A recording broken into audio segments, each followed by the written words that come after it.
This week on The Sidetrack. My dream of delivering an all UK-focused episode has finally come true. As we spend time talking about Mike Newell's 1994 British comedy and box office juggernaut, 4 Weddings and a Funeral. It's the movie that racked up hundreds of millions of dollars worldwide and made Hugh Grant, especially in America, a household name. And to join us in this endeavor, none other than Max Minghella and Jamie Bell. That's this week on The Sidetrack.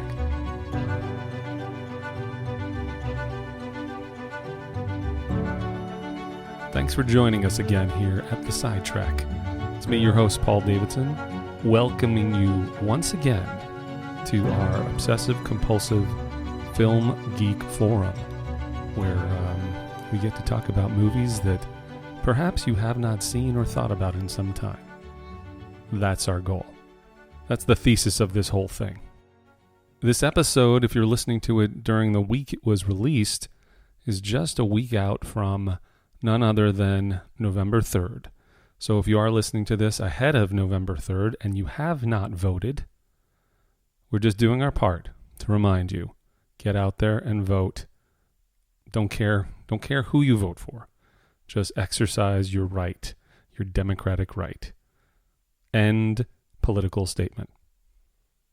Now, before I give you the 411 on Max and Jamie, and you think you know the 411, but I don't know that you know the true 411. That's what this is all about.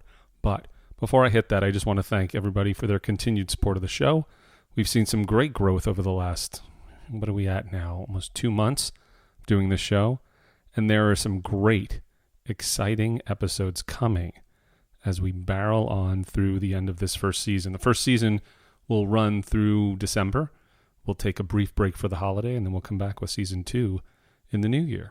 So if you knew what I know about who's coming on this show, you'd be very excited. You'd say, don't give me any presents for Christmas or Hanukkah or whatever birthday you're celebrating between now and the end of the year. You would say, just give me the show. That's what I'm going to do. Now let's talk Max and Jamie. If you were to just search their names on the internet, there are some very specific top-level pieces of intel that would appear right away. Yes, Jamie Bell burst onto the scene as an actor in 2000 in the hit film Billy Elliot. He did. And then became, much like Hugh Grant, a household name as he traversed the Atlantic Ocean and became an actor in American productions. Everything ranging from King Kong to Jumper to a really great film that he did just recently called Skin. Amazing performance. Now, let's just put that to the side for a moment. Let's talk Max Minghella. You search up Max Minghella, and what do you know about Max? You're playing a game of Trivial Pursuit, and they ask you about Max. That's not how the game is played, but please just go with me. Yes, the son of famous award-winning director Anthony Minghella, the English Patient, the talented Mr. Ripley, of course. Max, the actor known for his roles in The Handmaid's Tale or in David Fincher's The Social Network. But these two aren't just the product of one movie or one performance. There's bigger aspirations here.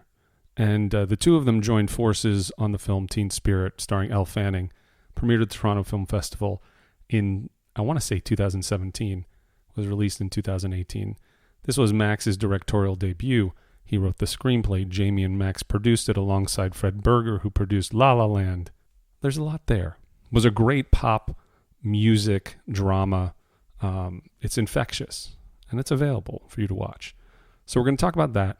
We're going to find out how these guys joined forces, where their paths crossed, back in the annals of history.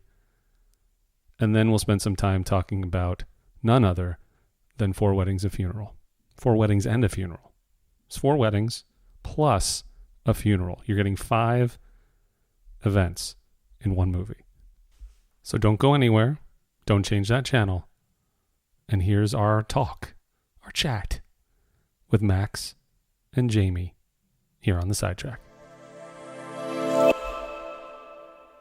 So here we are with Max Minghella and Jamie Bell. Guys, first, how are you? Where are you? How are you holding up? Max, after you. I'm in Toronto. I'm doing well, actually. It's kind of a warm day here. I'm with my puppy, who will probably chime in at some point. And excited to be on the phone with you. And are you in Toronto? Are you working? Are you with family? What's in Toronto? I'm shooting Handmaid's Tale season 27. Is this 4? 3 or 4? It's 4. 4. It's 4. It's sort of the best job in the world. Well, and there's no end in sight, is there? We'll see. I will do it for as long as they'll have me. It's such a lovely collection of people, and it's an ensemble where we honestly don't interact a huge amount, and as a result, we all still really like each other.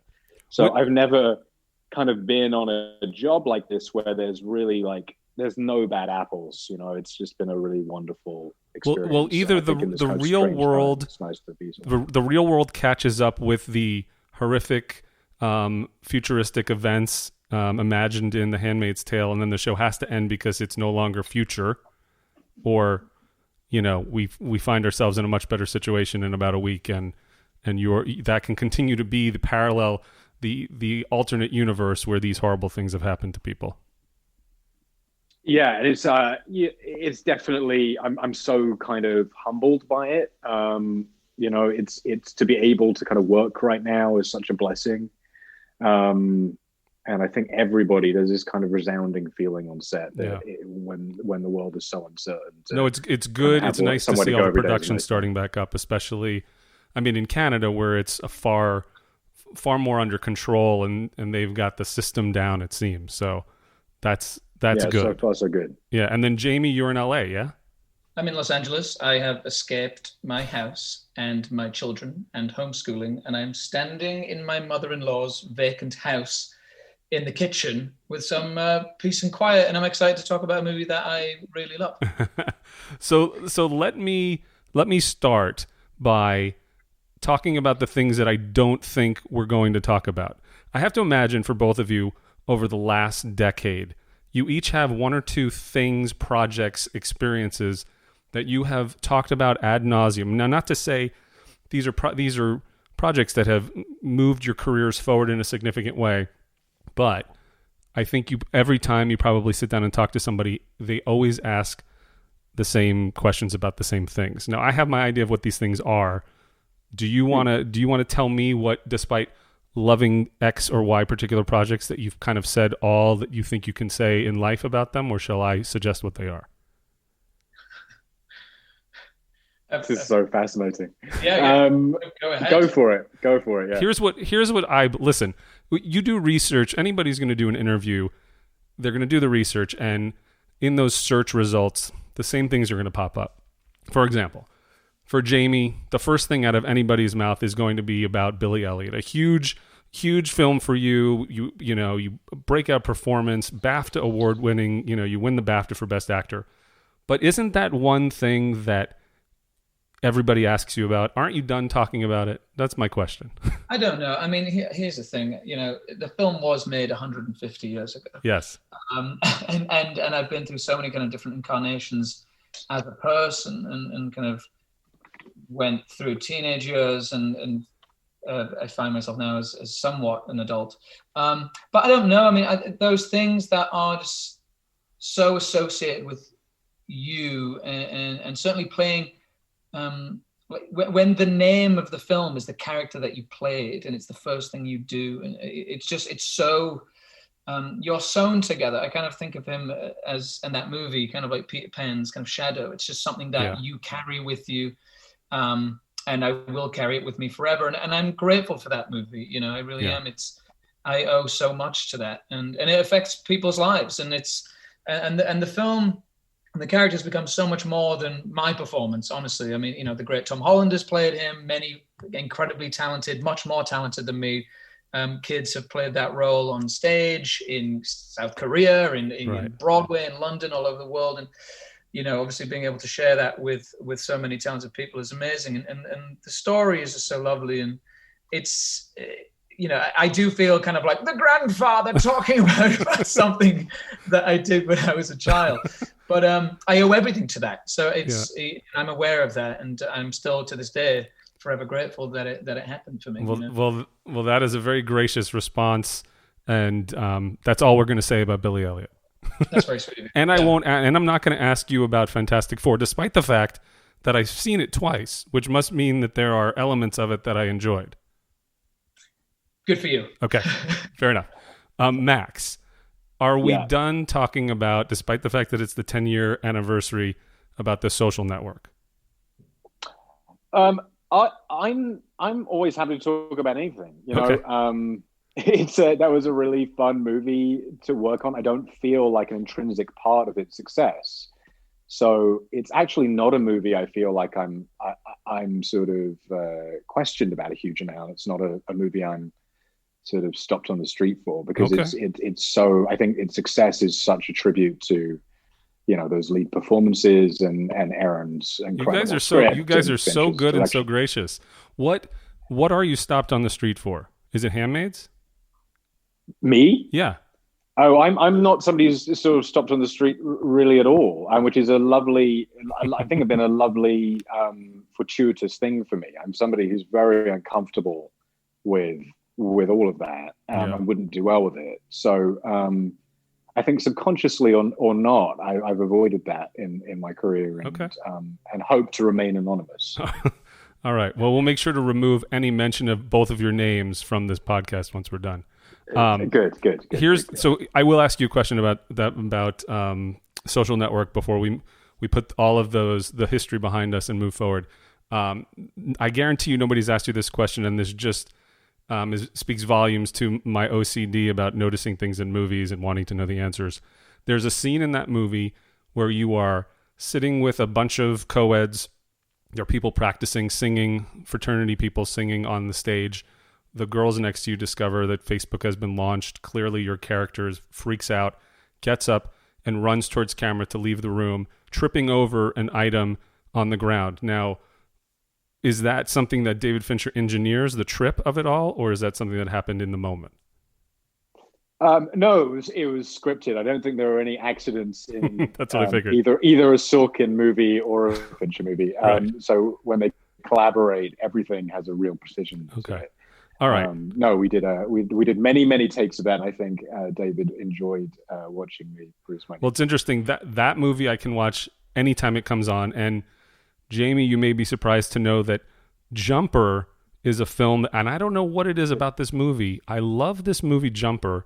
I don't know if it's a wish fulfillment thing, being able to do what Hayden does in that movie as his character, but it's not on television enough. It's such a fun film. So. It's odd. In terms of like being stopped on the street for things, I weirdly do get stopped for that more than anything else. Very, very odd. I mean, I like Doug Liman is such a as a filmmaker, he has such a visceral energy, and he really brought it to that project as well. But I love working on that with him. No, it's a good one. All right, so here's what I wanted to hit, and this is what I kind of talked about in the beginning. For me. What I'm super curious about, I talk about in the beginning before we started talking, all three of us, about Teen Spirit. Teen Spirit representing a film that both gave Max an opportunity to direct his first time directing a feature, wrote that movie together. You guys produced the film along with Fred Berger and bringing the LD guys on. Where did your paths cross, the two of you? You guys have a company together. You're developing stuff together. Where did that begin, that relationship, and then how did you come together on that particular film? Well, our friendship, preceded that collaboration, and we've been friends for 15 years now, right? I don't know how long it is. Yeah. How did you guys meet? It wasn't the dancing connection of Max, your mom being involved in choreography and dancing. No, we had a sort of contentious first meeting, I would say. We met as sort of like infants, essentially. And I don't know what it was. Maybe it was sort of like childish competitiveness or something, angst.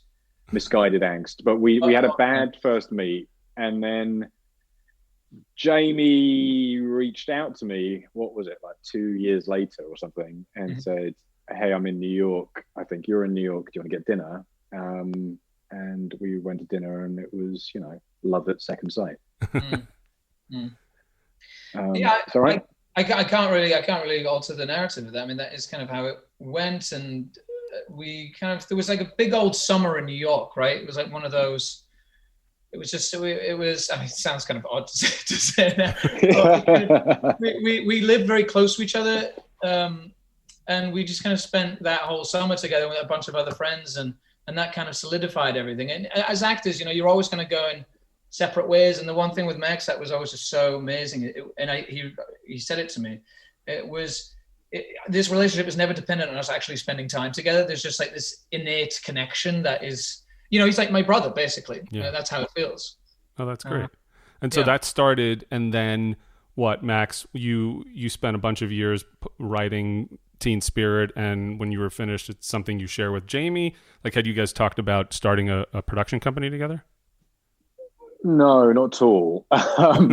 No, I'd written another movie that I hadn't directed, and it had been, difficult for me. I'm a total control freak, and I really realized after that I wanted to have kind of autonomy over my writing, in a different way.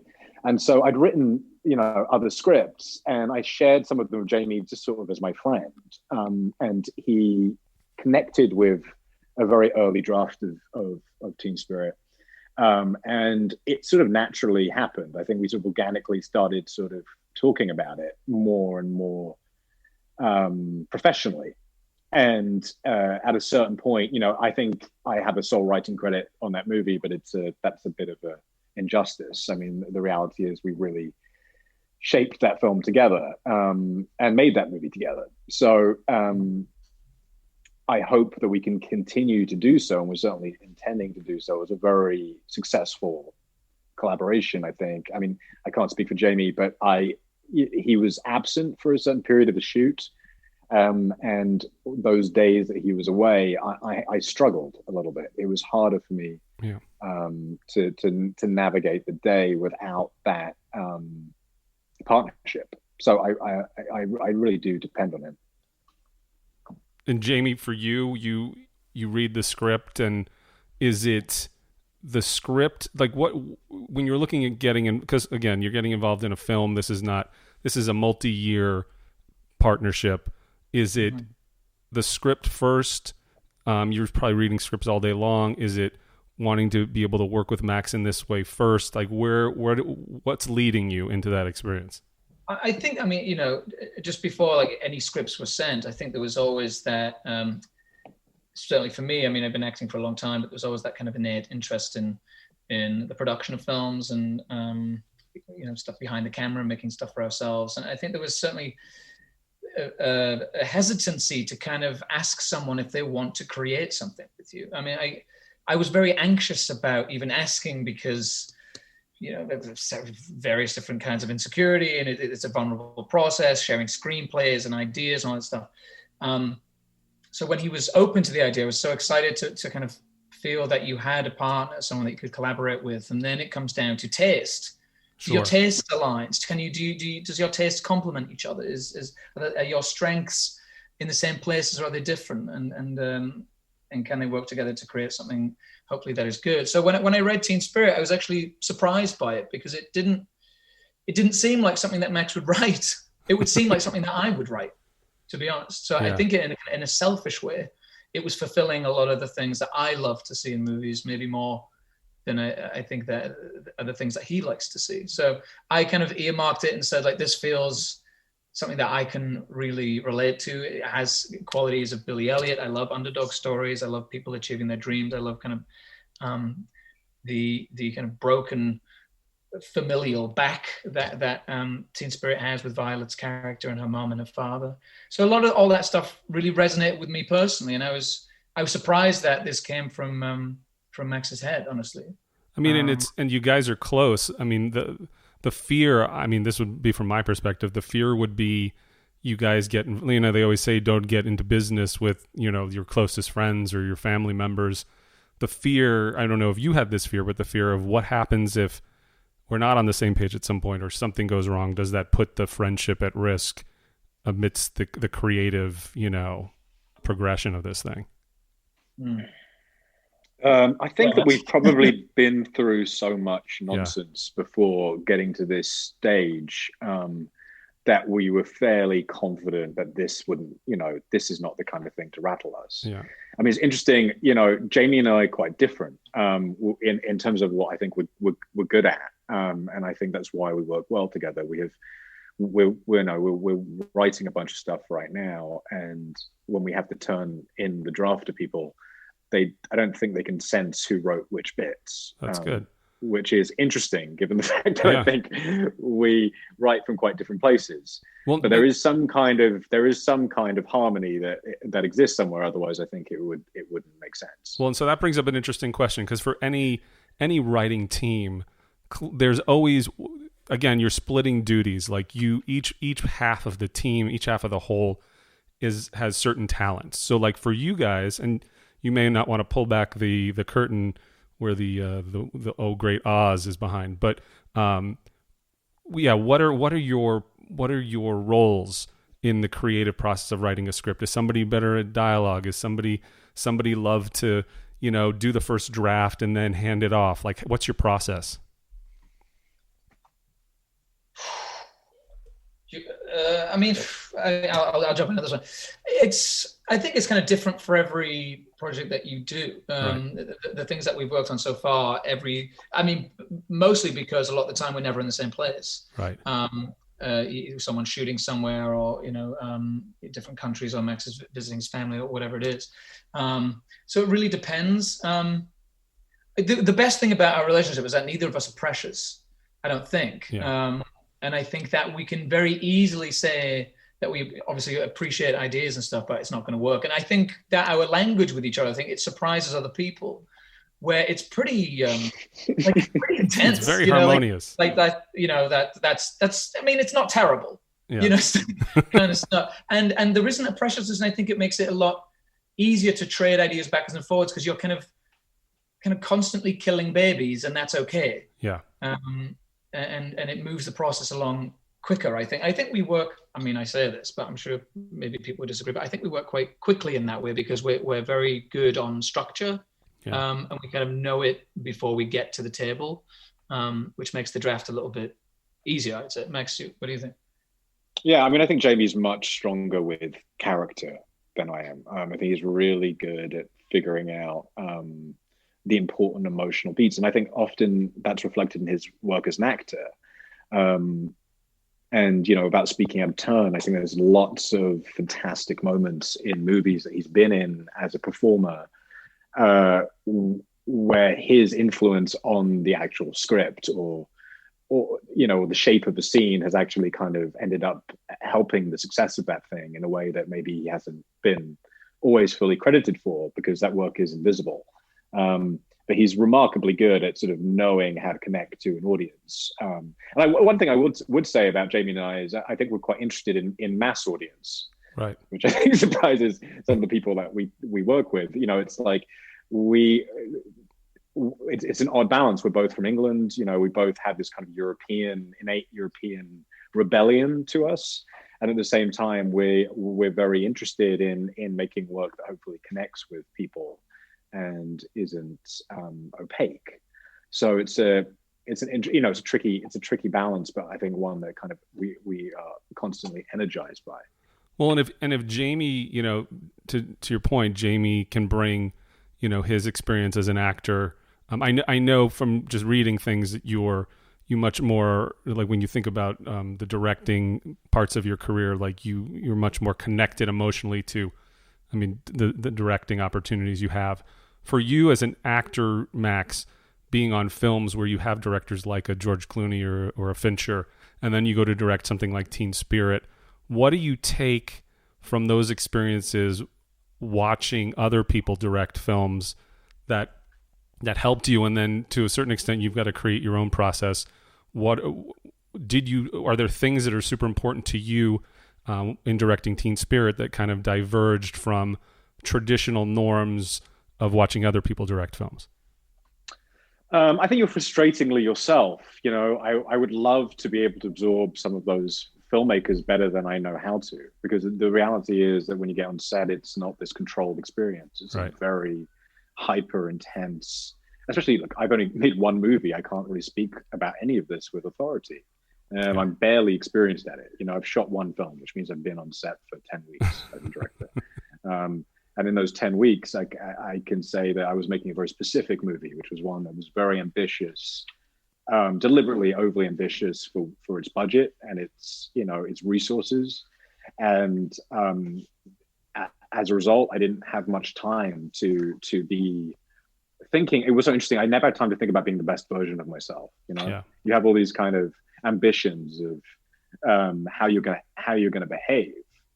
Ultimately, it's a completely unconscious experience. It's like giving birth. I have fucking no idea how I acted or how I behaved. You're just trying to get through each day and get what you need, which thankfully we did by some miracle.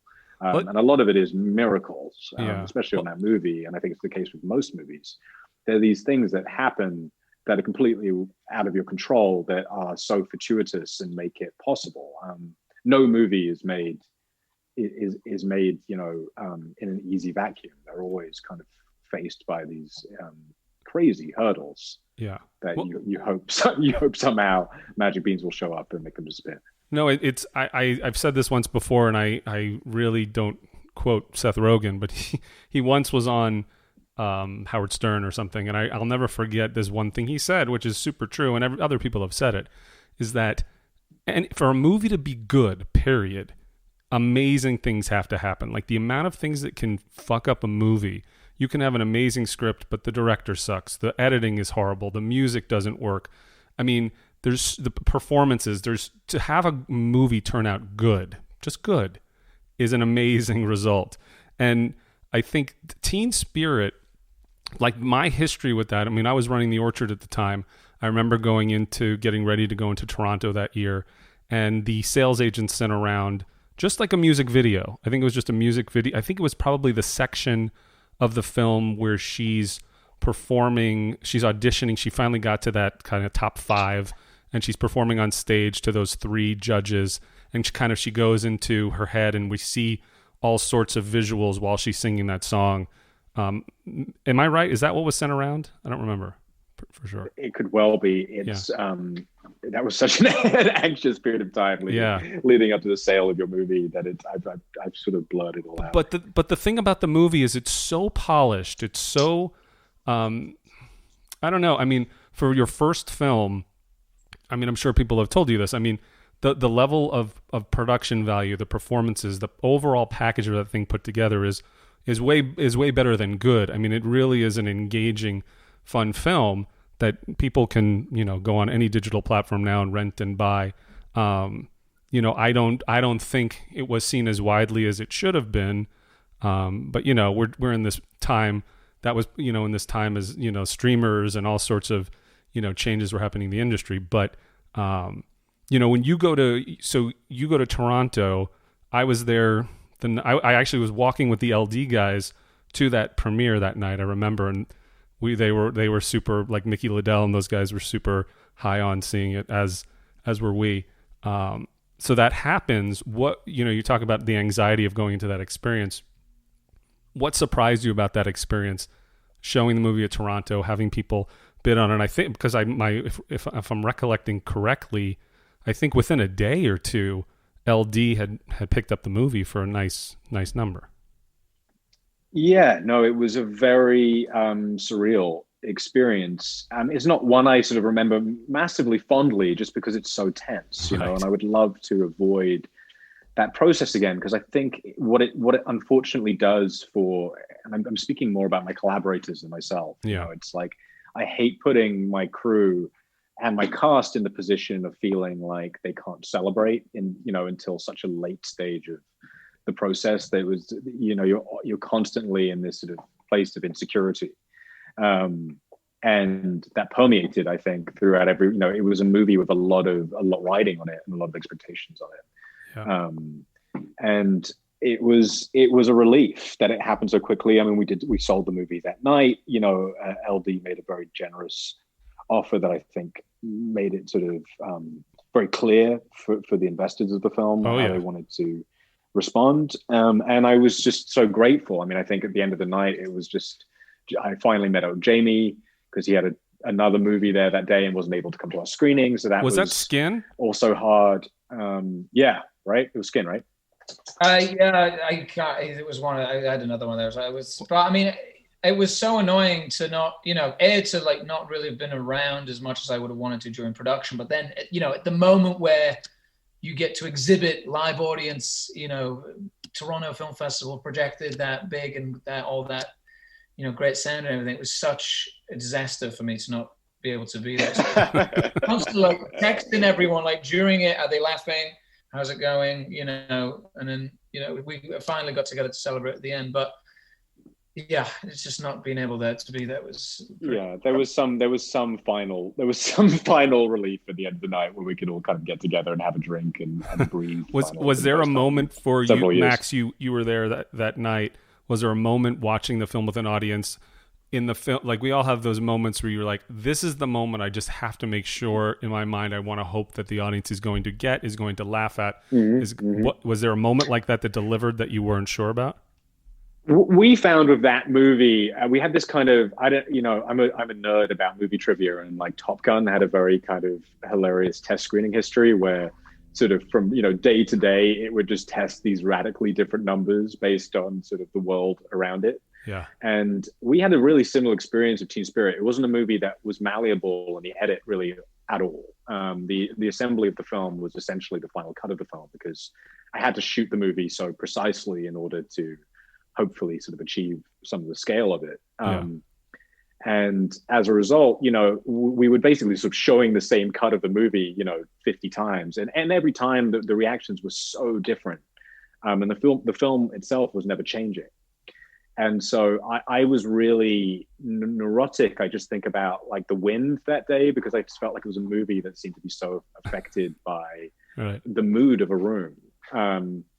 And it was very quick, I think, in the experience. I realized that the audience, and that's the blessing of Toronto, I think, that there are, you know, Canadian people, God bless them, they're just good people. And they wanted to like the movie. And I think if you go into the movie on its side, it's a really easy journey to go on.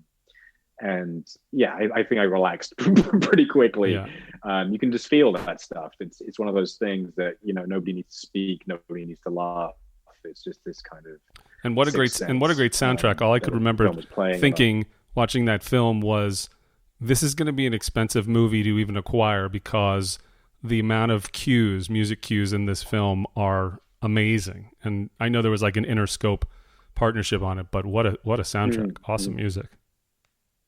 Yeah, that was the miracle of the movie. You know, Jamie and I are such idiots, and we didn't know anything. So we wrote the script of these very specific songs in the movie that were all wildly expensive and knew nothing about music rights or how, you know, the golden handcuffs that we developed for ourselves. And then when we had this collaboration of Interscope, it just happened to be that all of the songs we'd scripted were with them. That's amazing. Barring like one.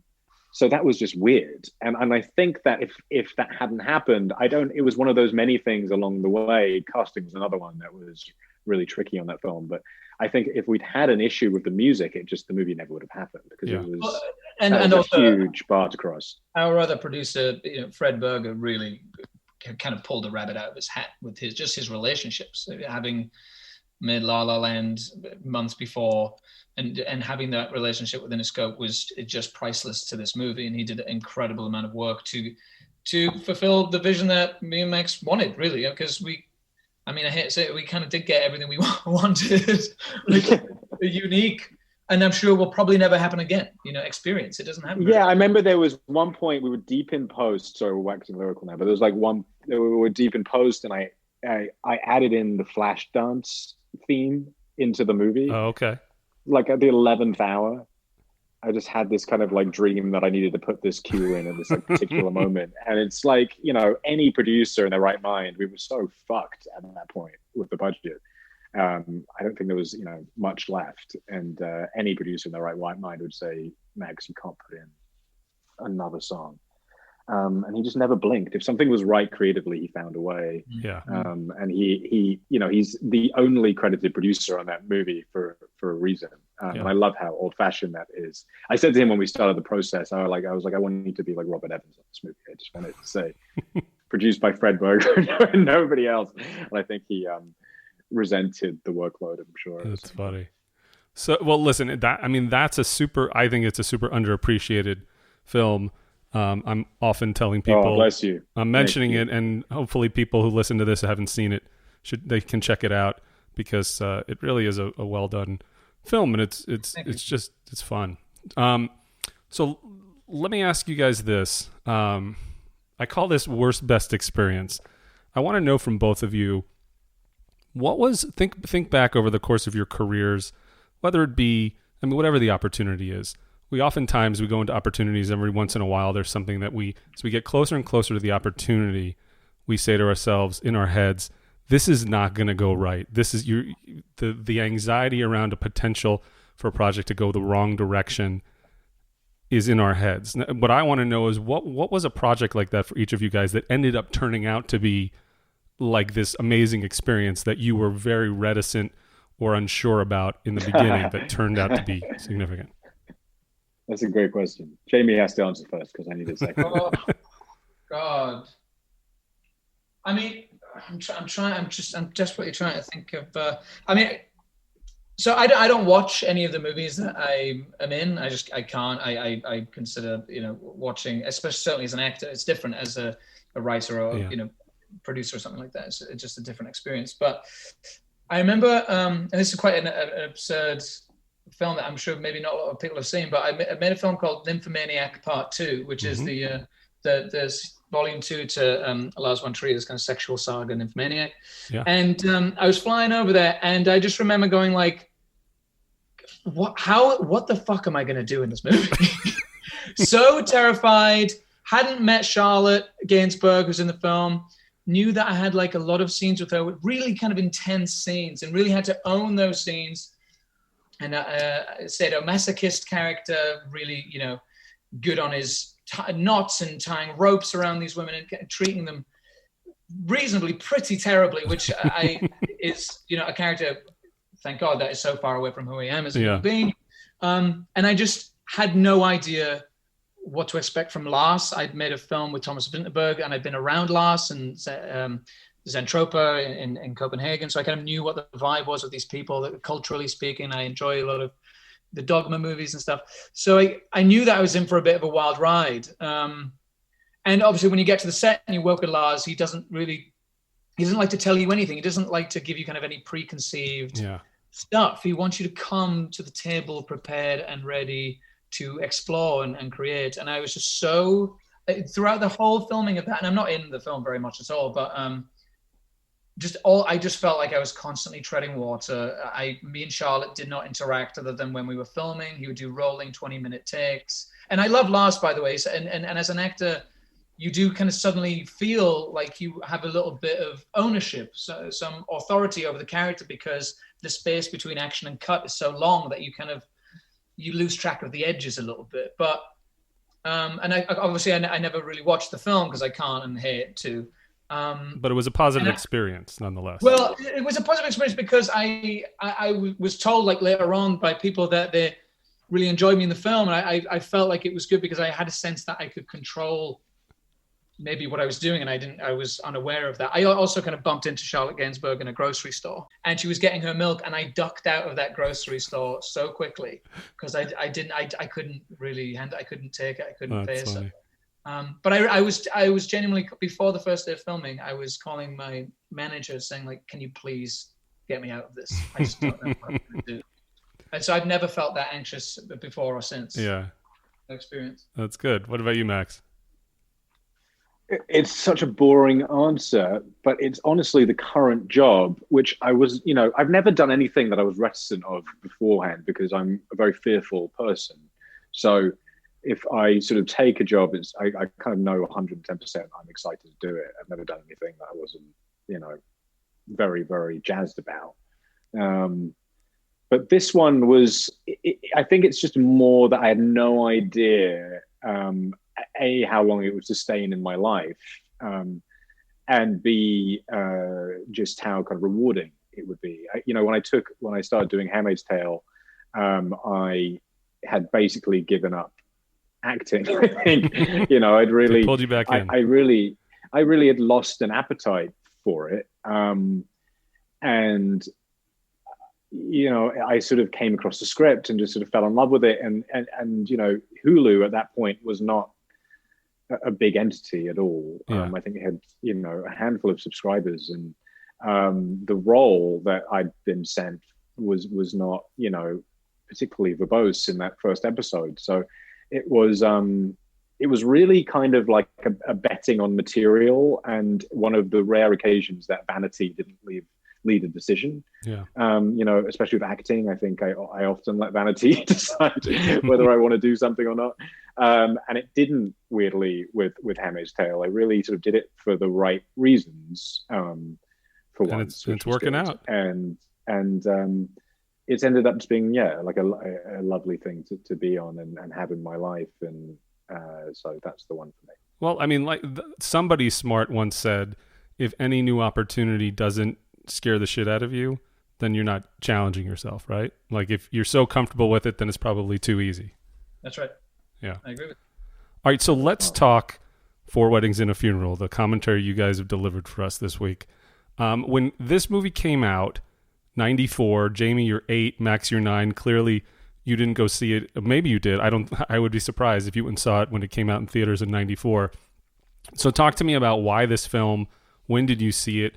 Clearly, it's a $245 million worldwide gross. It was a huge global success. But talk to me about what is the connection for you guys with this film? Well, yeah, my nepotism comes into play here a little bit, because I, in fact, did see the movie in 94 and actually was on the set of the movie. Oh, okay. Because Duncan Kenworthy, who produced the film, was my father's sort of closest friend. And Duncan also produced a film that Jamie was in called The Eagle. So that is our sort of personal kind of overlying connection to the movie. And, I sort of fell in love with it when it came out. The reason we were sort of interested in talking about it today is neither of us had revisited the film in a really long time. And we both happened to see it again about a month ago. And sort of ended up on the phone talking about it for hours afterwards, just because I don't know. I mean, I don't want to speak for Jamie. I don't know if I realized how much of an impact it had made on me as a young man, but also how well it holds up was really interesting. There was lots of things about it I'd forgotten, and a lot of nuance in it I'd forgotten. And I really fell in love with it. I'm a sort of religious Richard Curtis fan, and in the commentary, it's a lot of,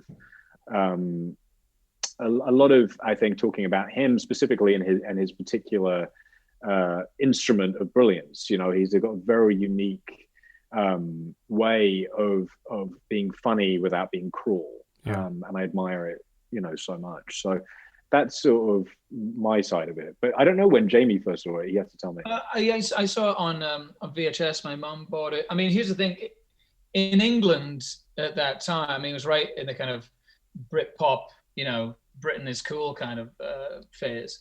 But that song, Love Is All Around by Wet, Wet, Wet, which is the song released with the film, was such a huge... I mean, you couldn't move in England that year without hearing it. I remember it was over the summer, and it was just number one on the radio when stuff like that mattered. Just every week, just week after week after week. So that was my first thing, was hearing this song, and then I think I saw something on TV where I associated it with that movie, and Mr. Bean was in it, or Blackadder was in it, Rowan Atkinson, and I was a huge Blackadder fan. I was a bit of a weird kid because I would quote Blackadder to people endlessly, just spout it off. I bought the book that contains all the telescripts in it, and I was in love with Richard Curtis. So when I kind of discovered that connection, it just felt like, oh, this is something that I have to see. And then obviously when I watched it on VHS as a young child, which I probably shouldn't have, obviously there's a lot of sex in it and stuff like that, but I was just so taken again by Richard's words and the characters that he creates. And also I was affected because I knew it was a British film and I was aware of its success, and it kind of made me go like, oh, we can do that. We can make movies, because I mean, Max, I'm sure you as well,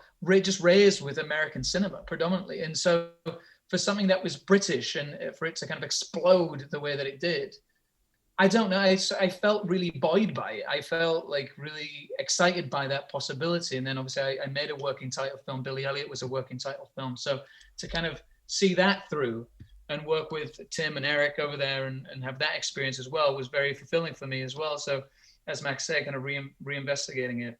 And does it blow your mind to think that year, 6 years later, you win the same award, the same BAFTA that Hugh Grant wins the year that came out? Kind of crazy. Right. That's right. Yeah, bizarre. I mean, insane. Yeah. Really insane. Wild, right? Yeah. Well, I don't want to have you guys talk about it too much because I want people to watch the film and hear your guys' stories. I want to thank you guys for both taking the time here, but also taking the time to record the commentary. I think there's a lot of people that probably haven't seen Four Weddings in a while, so it'll be a good piece of content, a good movie to watch over the next week, maybe when they're trying to forget about who's winning what states in the election. Just turn off the news and watch this instead. One thing I wanted to ask you guys before we go, you guys have movies that you've shot that I think we're waiting to see come out, right? Like Max, when's Spiral coming out? Is that next year now? Yeah, I think Spiral's supposed to come out in May. Okay. And then when's Without Remorse coming out? I have no idea is the answer. I have no clue. But I think it's going to be on Amazon, so you'll be able to stream it at home. Cool. Well, so you guys have a bunch of stuff coming. You guys have your company, you're writing, you're producing, no acting, no shortage of things to do. We're going to keep our eye out, and people are going to. Your mandate is to go rent, buy, watch Teen Spirit. Underrated. You must see it. I want to thank you guys. I really appreciate you taking the time. Thank you so much, man. Appreciate it. Thank you, Paul. Thank you, guys.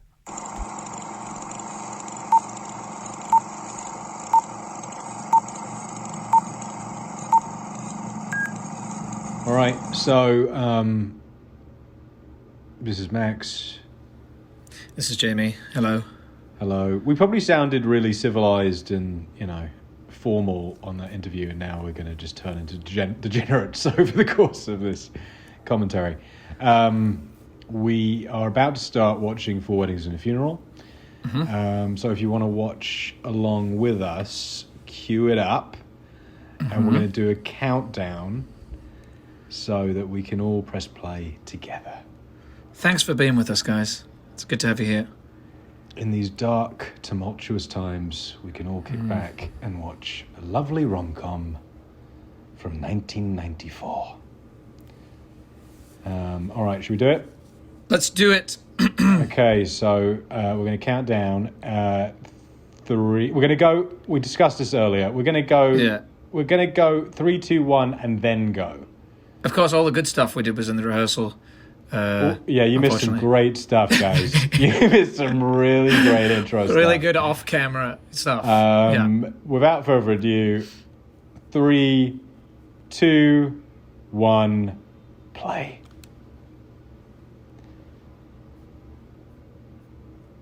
Oh, mine's jumped forward. I've got to go back to the line. Mine's jumped. Mine says a Mike Newell film. Let's do that again. This is a fucking disaster. Okay, guys, we're going to do that again. Let's do it again. Everyone, start again together. Okay.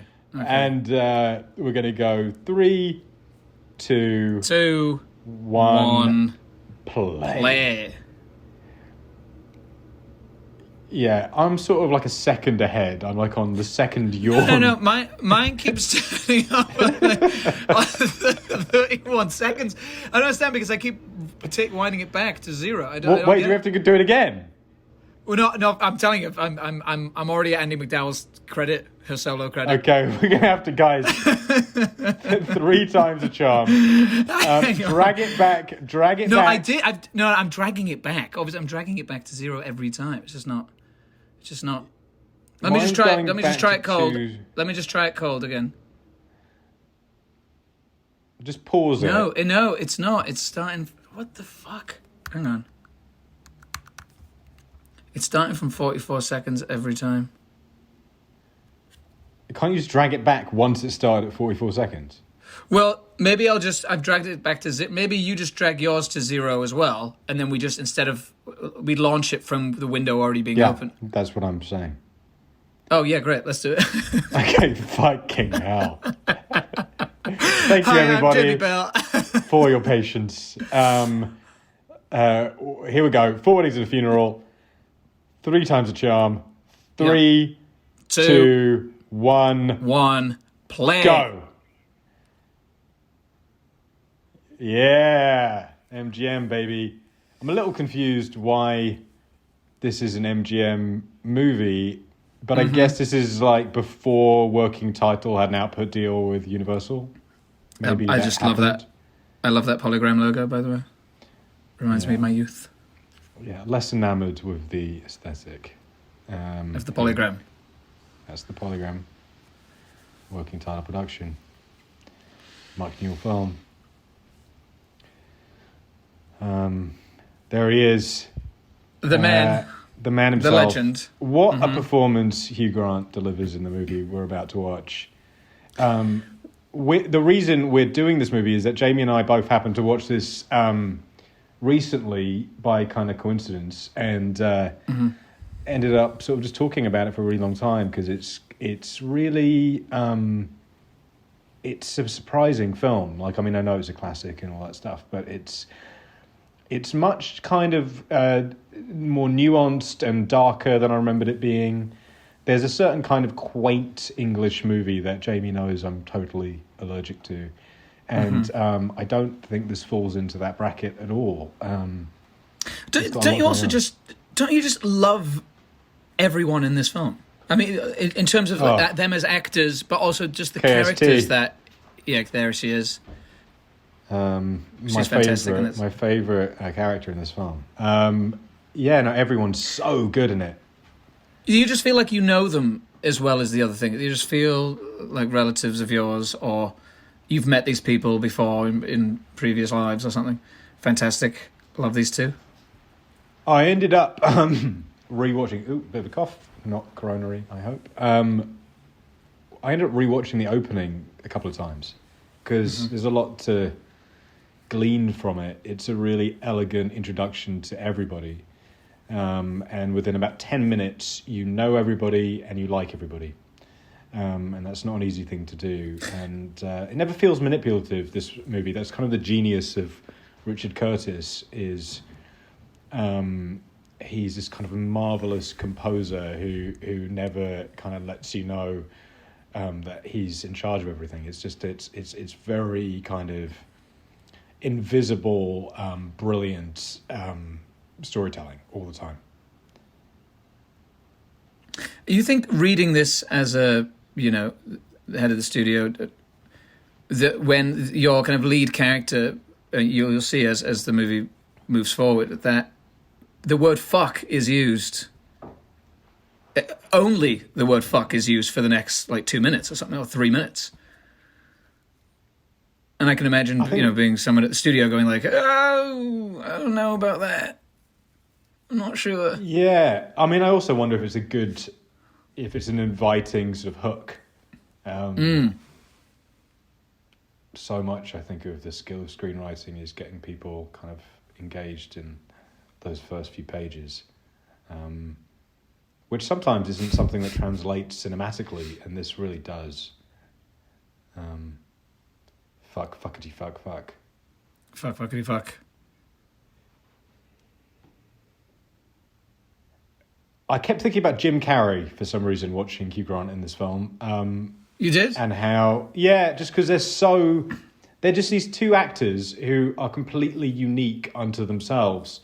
And I think it's a lot to do with how quickly they became movie stars. I think Jim Carrey probably had an unparalleled kind of year between sort of Ace Ventura and The Mask and Dumb and Dumber all coming out within 12 months of one another, which is insane. But Hugh Grant One Shouldn't Forget Liar Liar in that as well. Just saying. Yeah. But that was like there was 3 movies in one year that were just gigantic for one actor, and Hugh Grant, I think, came off this movie and just was a instant household name, and it's because there's nobody else who can do what he does. And sometimes I've heard him talk. I don't know him personally, but I've heard him speak in interviews. I think with like, I don't know, a certain cynicism about this sort of chapter of his career and the work he was doing. Not on the films themselves, but his own performances. And I think it's fucking crazy. Like, these are amazing, amazing performances. And like, he won the BAFTA for this movie, and rightfully so. Duncan Kenworthy. The great Duncan Kenworthy. Is a big personal connection for both Jamie and I. A very close friend of my father's, and produced a film that Jamie was in called The Eagle. I love these placeholders that kind of, there's the cards. I love that. Those little milestones. Brilliant.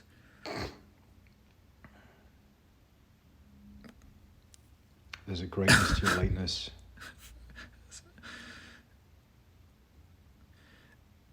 Now, obviously, all English wedding. Go on. Yeah, it's a great setup for an opening set piece. It's a real set piece sequence of him not having the ring, and all of these kind of looks between everybody end up really, again, like informing character, and there's a lot of complicated. Hey, Andy McDowell showing up for the first time, a great entrance. Yeah, there's just a lot of interesting dynamics going on with these characters. It's complicated, and yet again, it's really elegantly told. All English weddings are like this. Lots of hats. A lot of hats. I don't get invited to any weddings. You don't? I've started to realise that. You know how, like, I'm 35 now. I would have thought I'd have invited to more weddings. But I think, you start to realise maybe I'm not wedding material. Right.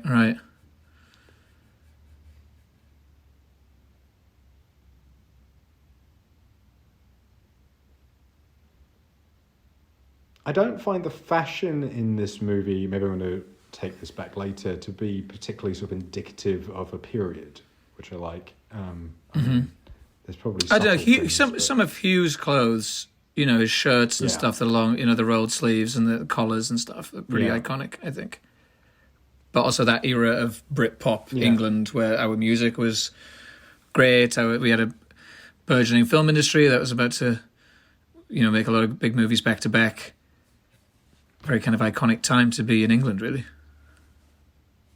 It was. We lucked out, I think, with we did. That. It was great. Like the beginning of the Labour Party, the end of John Major and all that stuff, and I really felt the turnaround in England, like in the 90s, and this, and my appreciation for movies and being English and always kind of looking at films, and mainly growing up with American films, this was really important to feel like we, English people had stories to tell, and there could be huge, big blockbusters, and a lot of people would see them, and it'd be incredibly cinematic as well.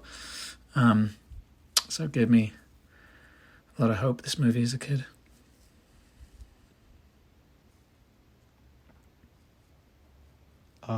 Great performance. Like you said, just everybody's good. John Hannah had a really kind of interesting trajectory of this film, because it's not a role that on paper I think would naturally make you think of a romantic leading man, and yet he went on to be somebody, I think Sliding Doors was pretty quick after this, but he really capitalized off this movie because he's so good in it. Here's a question: Was it always meant to be Hugh Grant? I mean, because you can't think of this movie without thinking of Hugh Grant. I mean, there's no one else who could play this part other than Hugh Grant, in my eyes. Yeah. I only have, terrible Wikipedia research on this. Right. But in my terrible Wikipedia research, apparently, Mike Newell was very set on Hugh, and Richard Curtis was actually very, ironically, worried about it because he recognised that he was a heartthrob in the making and didn't see him the character as that. Of course, they went on to collaborate multiple times, and I think Hugh Grant, in many ways, is sort of the ultimate. I don't know what the ultimate vehicle for Richard's writing. Mm-hmm. Visual gag. Yeah.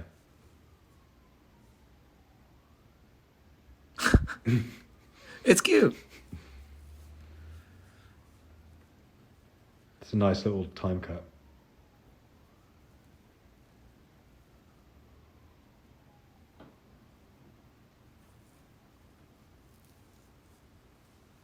Do we know how much this movie was made for? No, I think probably about £11. Yeah, basically nothing, right? Yeah, I don't believe that they had any sense of what it would become. I don't know that when they were screening the movie they knew what it was going to become. I think that they had a test screening in America that did really, really well. Right. And that's when they realized that. That's when they realized they might have a hit on their hands. But it is the first, in my mind, and I could be wrong about this, but it feels like sort of the first of these real breakout hits for the British film industry. Like later there was The Full Monty, and then there was a film about a boy who danced and did ballet and stuff. And Bend It Like Beckham. There was there was some other movies that really popped. Yeah, and things like Elizabeth, they they became Notting Hill eventually after that. They did become a bit of a hit factory. Oh yeah, I mean working title are completely synonymous with I think British film. And completely responsible for so much of our culture. It's quite an amazing sort of chapter in film history. I wonder if there's like a working title book. There probably should be a working title book. There is. It's called Lovers and Laundrettes, and it's in my Amazon Prime card, and I was meant to buy it for you for your birthday, and I didn't. So fun little tidbit there for you. Yeah, it's sitting in the cart. Never pulled the trigger. There, he sees her. He sees her for the first time. There. This is my nightmare because I'm allergic to big hats. Yeah, you don't. You hate hats. I find more off-putting than a big hat, and they're all wearing big hats. I don't know if there's a name for that as a phobia, but if there is one, I got it. Great little character moment there. Great. Yeah, brilliant. Instantly. Just very defining, right? They're always doing it. It's just so clear. Like they wear their clothes, the clothes of the characters so visibly. You know where they all fit in. You know the relationships. You know how the dynamics within those friendships work. It's just so clearly done. It's so brilliantly presented. And you love them all, which is astonishing when you think about it. Yeah, and we're 12 minutes into the movie. Exactly. Oh, I love that. Great cut, yeah. Great cut. And that's a really tough one too, because she's not an instantly obvious character to like. And that's a really good way of navigating her, I think. Great. I mean, for all of Hugh's obvious charisma and handsomeness and all of that, he does a really good job. Sorry, burping. Excuse me, everybody. Disgusting. He does such a good job of being discombobulated. I don't think Hugh Grant is discombobulated in real life. I think that's where he doesn't get enough credit. I think this is such a creation, this character. Yeah. Understanding of Richard's writing. I mean, all of the stutters and the ums and the ahs are all scripted. All of them. And I think in a sort of Sorkin-esque way, everybody was required to learn it very specifically. He does it so naturally that I think people misinterpreted it as being who he is. Yeah, which is two credits there. One to Richard to be able to write in a way which feels just so unique and human and not written at all, and then two, to be able to act it in a way which, again, doesn't feel written or pretentious or anything, and he's delivering it verbatim and it still feels human and a fully fleshed and fully realised character as well.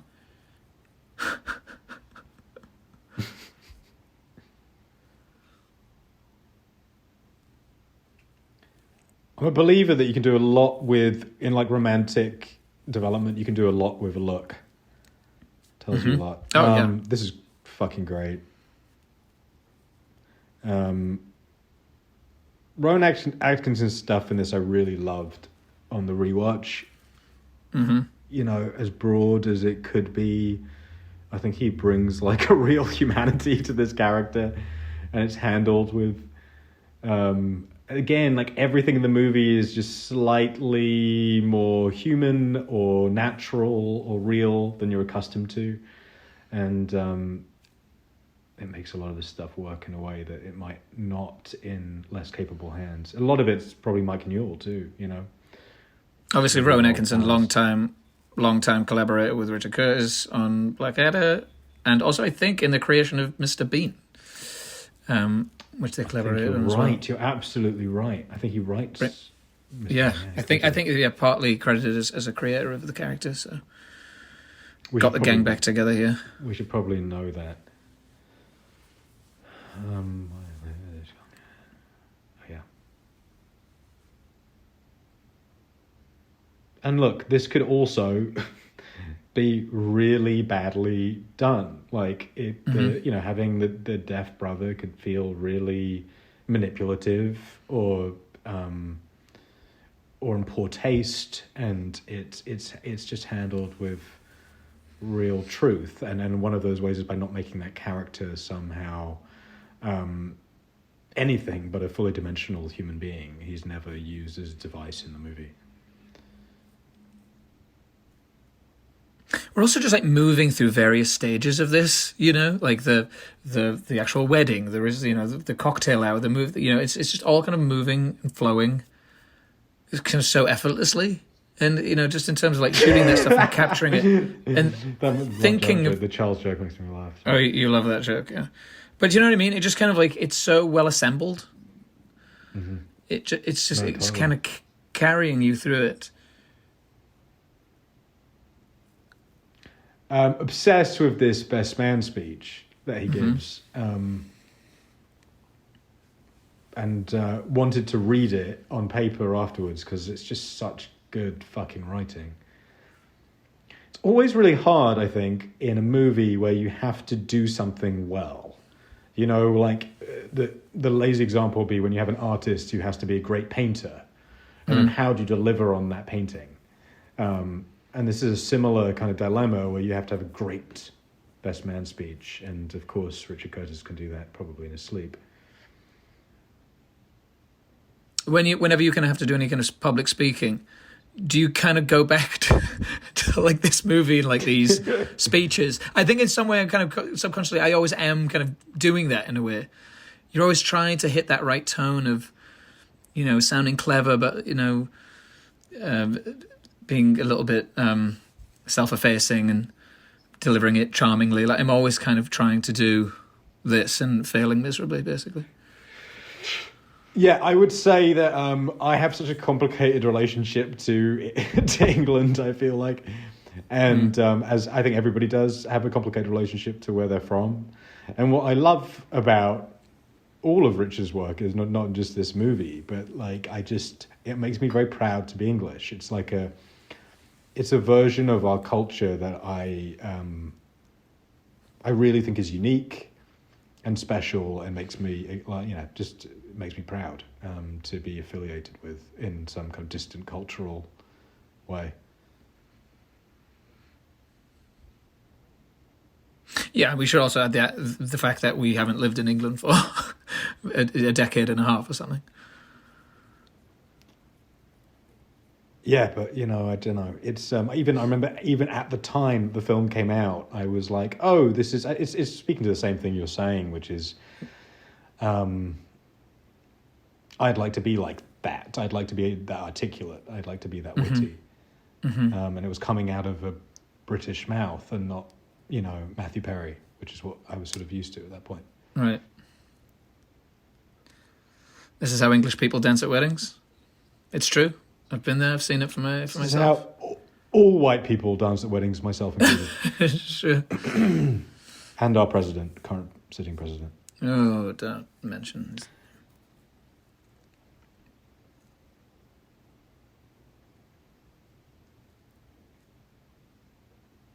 I mean, I guess here's the thing. A wedding is just a perfect setting for romance.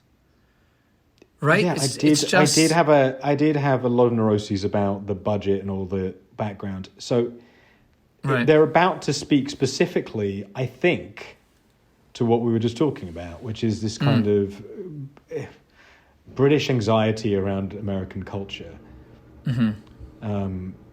And the button of the scene, Hugh says, well, what if somebody sort of went up to a woman and, was very confident and charming and said all the right things?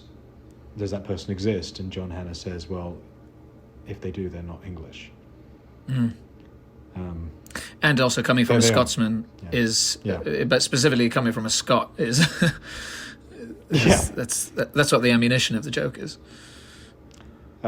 True, but I also think it speaks to something that Richard's very conscious of in all of his work. In almost every movie, if you think about it. So in this film, Andie MacDowell is American. In Notting Hill, Julia Roberts is American.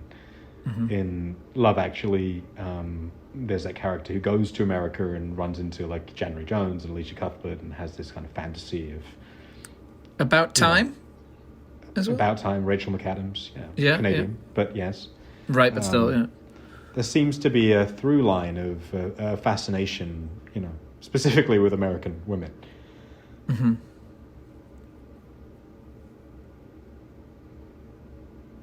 This is a really lovely part of the film. This relationship. These two, it's beautiful. Yeah. It could just all be so saccharine and awful, and it's not.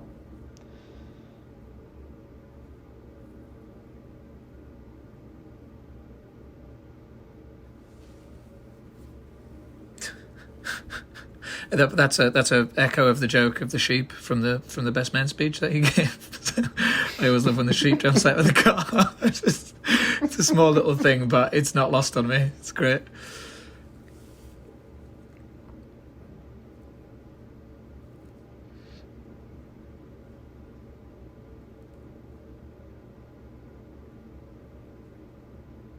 I mean, just to add, this is certainly not a kind of version of England that I grew up with. I've never been to a wedding that kind of had such affluence, to be honest. But it's certainly a world that I enjoy being in and kind of getting to feel a part of momentarily. Yeah, well, as you know, I've never been invited to. Not to get into too much of a class issue. I'm just saying, this is a certain kind of people. I think Jamie is here inviting. A certain kind of conversation that he likes to engage with. No, it's a dreamlike world for me. It's something that I felt so distant from. And, if you can sense some passive aggression here, it's because I grew up with a silver spoon in my mouth, according to Mr. Bell, and he resents me for it. Not at all. For all time. But it's all right. It's okay. I can deal with it. I don't hold it against you much. Look, if it wasn't for us, you wouldn't have 4 weddings. No, believe me. So be grateful for posh people. Yeah.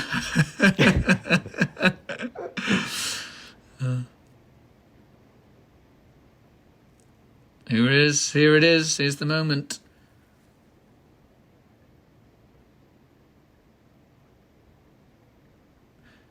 Which is ironic, that's exactly what he'd wanted to do in the scene earlier. Even though that was subtitled, I do recall that line being ADR'd for some reason. I do remember some sort of odd bits of ADR here and there poked out. I'm sort of obsessed with, hopelessly against my will, spotting ADR.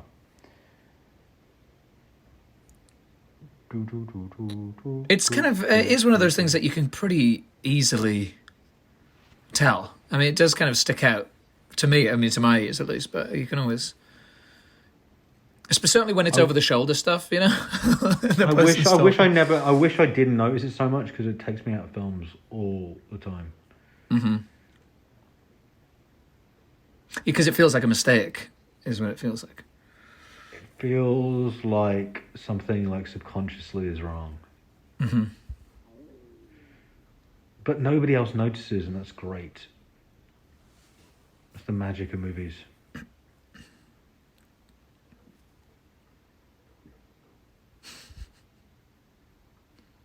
I love that woman's just kind of passed out on his shoulder. I think they might be singing the song right now. Oh, the song? I think they might be singing the song. So Jamie did mention this in our chat with Paul. Mm-hmm. But I don't know what was going on in the British music industry and if it was the same in the States, but we wouldn't have songs be like number one for a week. They'd be number one for like a year. It was this kind of weird thing where, and it was a big deal what the number one song was, but a song would just stay. I don't know how that worked. I guess people would just buy a song over a very, very, very long period of time. But this was a huge fucking song, and it was number one for about 12 months. The other one that was massive, and that springs to mind around this time, I think it was 91, was Meatloaf's Robin Hood. Yeah. No, that wasn't. It's Brian Adams. Brian Adams. Brian Adams. Do it for you. Do it for you. Yes. But then Meatloaf also like had the one about what seemed to be about anal sex, where he was like, "I'll do it for love, but I won't. I won't do that." Do you remember that? Yeah. Well, I remember it slightly differently. That song was number one for about 12 months as well. Yeah. I actually love that song, by the way. I love that song. I do wonder if those songs, carried as much weight in America as they did in England. But I imagine they did because they're American artists. But do you think that here's the thing. Do you think the success of Love Is All Around, which is a song from this movie that Wet, Wet, Wet did the cover of, do you think it had a lot to do with this movie's success, right? Or is it the other way around? Do you think that the movie has a lot to do with, the song's success? It felt like it galvanized people to kind of fall in love and then fall in love with Hugh and fall in love with the movie. You know what I mean? It kind of hit that like an alchemic kind of reaction. I think we just saw it with Star Is Born and Shallow. It's like when you have a song that people have such a positive association with, it then only reinforces their positive feeling for the movie itself. I think it's a great equation. I'm sort of confused and confounded why almost every movie doesn't have an attempt at that, unless it's Schindler's List, where it would be too terribly inappropriate. I mean, I did ironically think at the end of Titanic it was really strange. I remember when I first saw it, going like, it's a bit weird, Celine Dion singing at the end of this historical epic. But boy, was I wrong about that. Boy, were you wrong about that.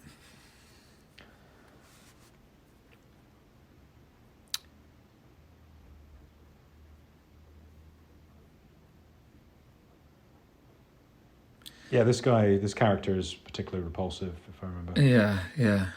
Yeah. Gross.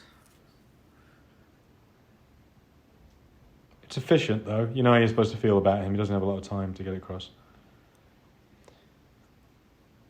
Well, it's aligning you with Andy McDowell, I think, this scene, right? It's really kind of... Here's a fun question. Go on. If you, Jamie Bell, were forced to sort of be in a reboot of Four Weddings and a Funeral, God. I assume you wouldn't want the pressure, but you still had to do it. You're obligated to do it. Which role would you feel best suited to? Such a good question. Well, I can tell you who should play Hugh Grant. Who's that? Nick Holt should play Hugh Grant. Nicholas Holt should 100% play Hugh Grant. I completely agree. I don't know which one I'd be right for, really. The priest, Rowan Atkinson's role, the bumbling fool. I feel quite aligned with him. It could be a good priest. Maybe the John Hannah role. It could be a good John Hannah. Yeah. I mean, the pressure of reading the poem, which we'll get to later on, would be enormous. But I'd like to. I would like to tackle it. But I would never do it justice. But I could never never do the Hugh role. It's. I think I probably play Kristen's part. Yeah, you would. You're absolutely right.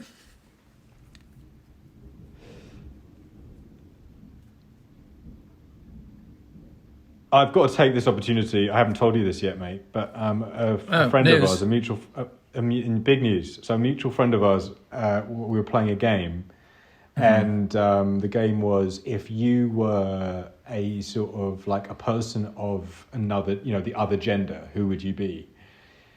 And I asked this person like who they thought I would be, and they said Sarah Polly or Vicky Creeps.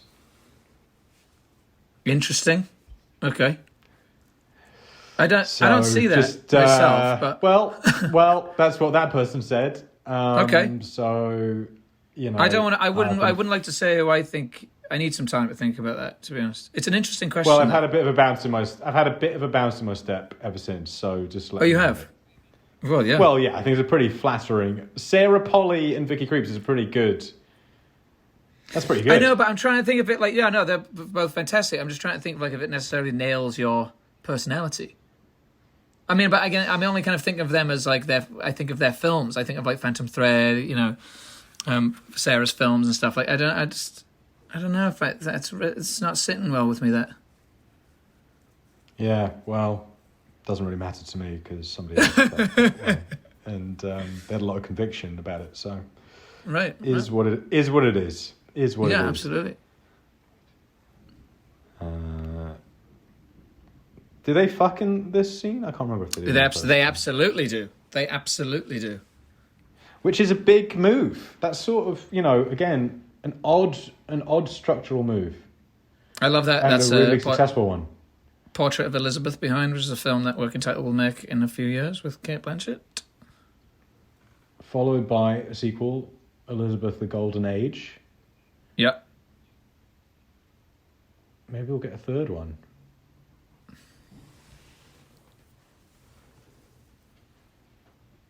Oh, but we didn't. Who would you play? Oh no, you did. You said Kristen Scott. Yeah, that's right. Which I definitely would. I think that's the one that suits me best. Again, the best character in the movie, so that just is a natural fit for me. This is an Englishman having sex. Kind of the constant talking. Yeah. I guess. I mean, I guess that's the, not us. Not us. We wouldn't do that. No. But other English people. Like Jamie said, we left a long time ago, and don't worry, ladies. It did feel a little Alan Partridgey, that part, to me when I rewatched it again. I was surprised by how far they pushed that. It's taken exactly 32 minutes and 50 seconds for Jamie Bell to mention Alan Partridge. Yeah, it is a personal record.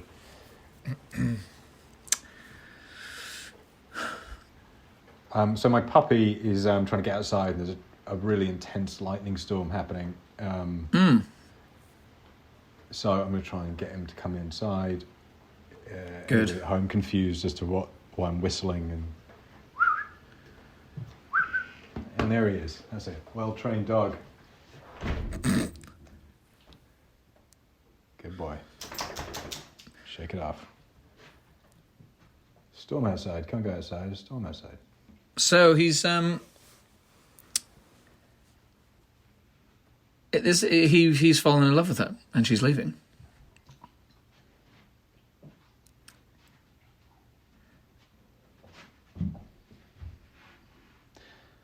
Why? Have you? What's your analysis of the Annie McDowell character in this? In what sense? Just in the sense of like what's she saying about the movie overall? What's her kind of mirror to Hugh's character? what's her kind of need and want in this? Because it's a specific kind of melancholy that she has in this scene where she's kind of like almost kind of making fun of him, right? Like, you're upset that I'm leaving. She's so kind of playing it cool, like I'm so cool to be leaving.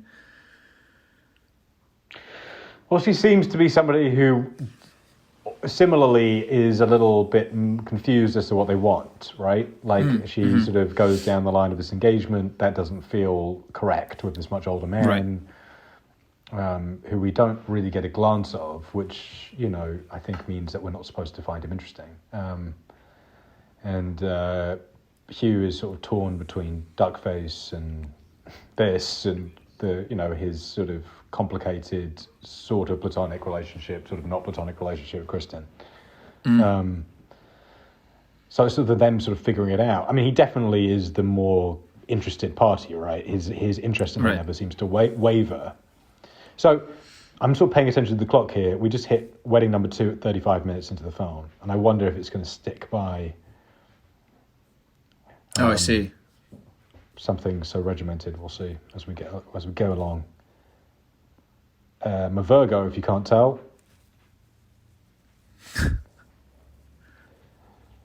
We're in Highbury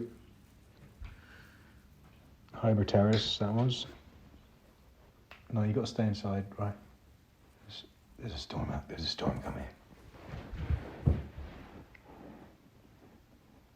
There's a storm coming, Mr. Wayne. How do you feel about being late to things? You're not usually late to things. I am. I like to be a little late. I like to be about 10 minutes late. Right.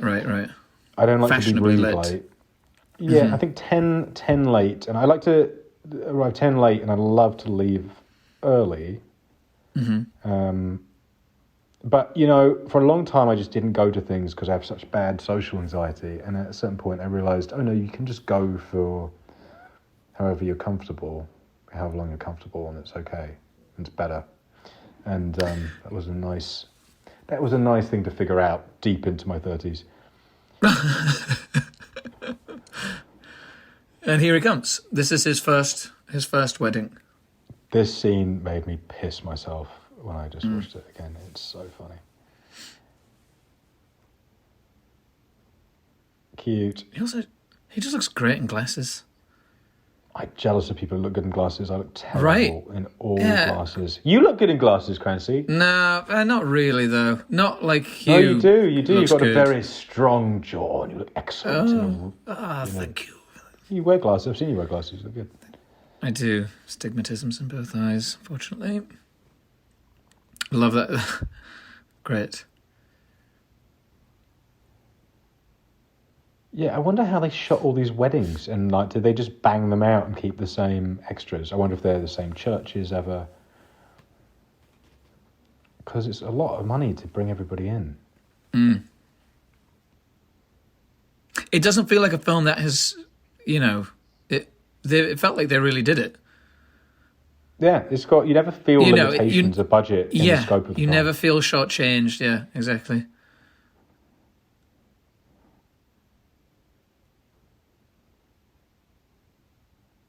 I mean, can you imagine? Like it was, what? Can you imagine shooting this and trying to keep a straight face? No, I'd be useless. I get very giggly actually on set if I'm working with funny people.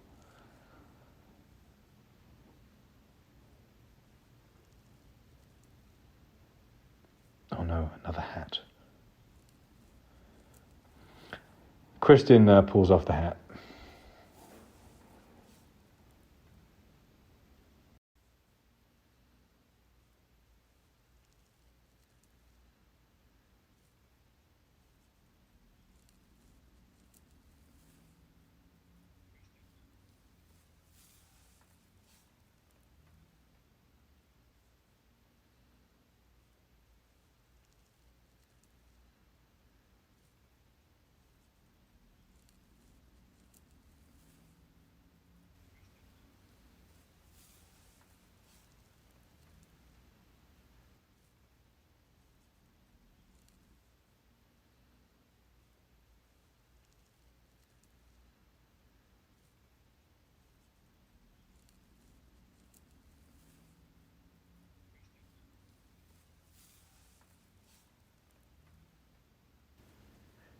We haven't talked about how satisfying it is that these two are getting married in the second wedding. That's really true. good From a story point of view, yeah, exactly. We've seen, yeah. It was really satisfying. And then, as an audience, you immediately feel like you're a part of the shared history of the characters. Mm-hmm.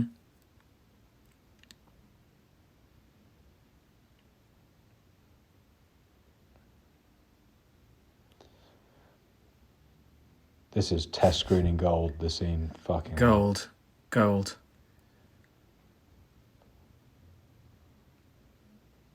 To be a fly on the wall in that screening. I think I read somewhere where Richard was talking, and apparently he just written draft after draft after draft after, like he went through so many drafts where he would feel satisfied with it and then change it in more drafts and more drafts. But in the execution of it, it really does just feel so effortless and.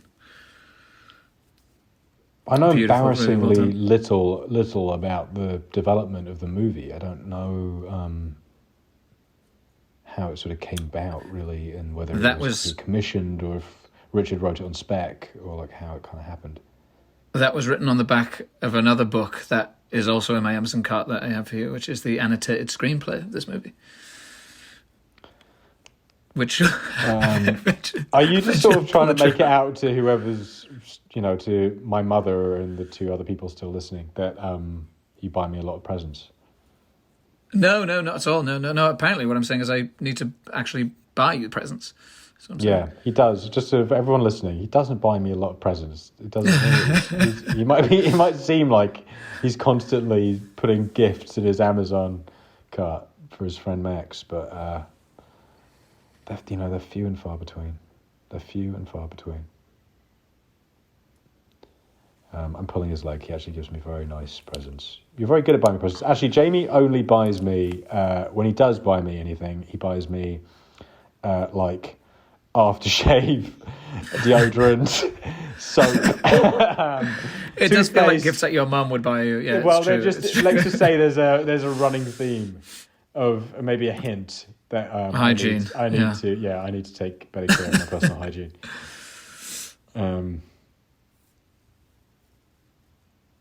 This is great. This whole thing about this sort of monologue about marriage. It's ironic. It's kind of exactly what's happening to us right now. Running out of conversation. Well, I wonder if people, again, I say people, it sounds like there's more than one person. The two people, you mean? The two people, the two people who might be listening to this 42 minutes into our commentary. I wonder if you at home, I wonder if you have the volume on the movie or not. Because it's a pretty dialogue-driven film. It's not really sort of like a visual experience. No, this movie's special effect is the words that come out of people's mouths. I mean, yeah, 100%. That's and I think there's something to be said for not overshooting comedy. There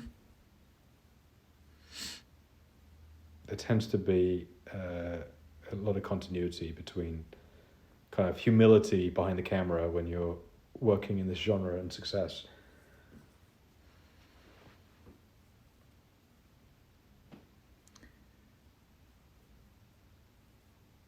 Oh, handheld there was quite interesting. Yeah, it's different. Just changed it up.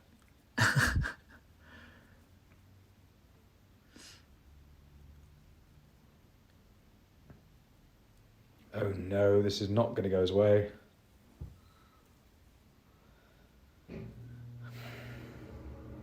We've all been there. We've all been there, folks. That moment when you get your hopes up. Only one could say, fuckety fuck.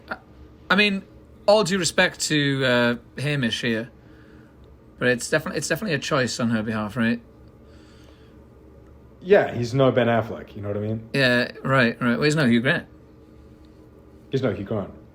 But it feels very specific, the casting of having an older gentleman play the part.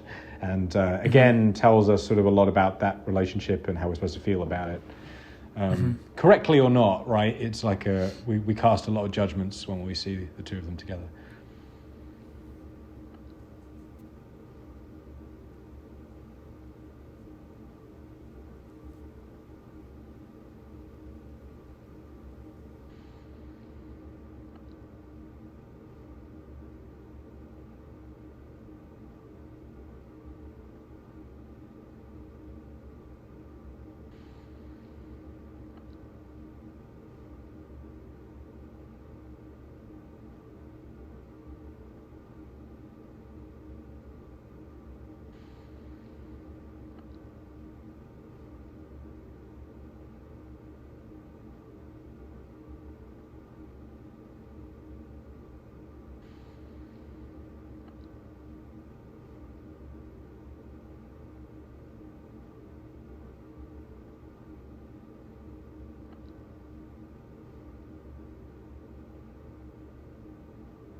This is where he runs into all of his exes. Brilliant.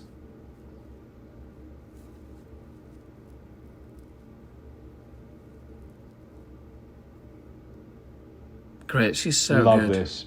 This scene is great. Yeah. Love this. Love this. This stood out to me as, I think, the best bit of writing in the movie when I saw it again.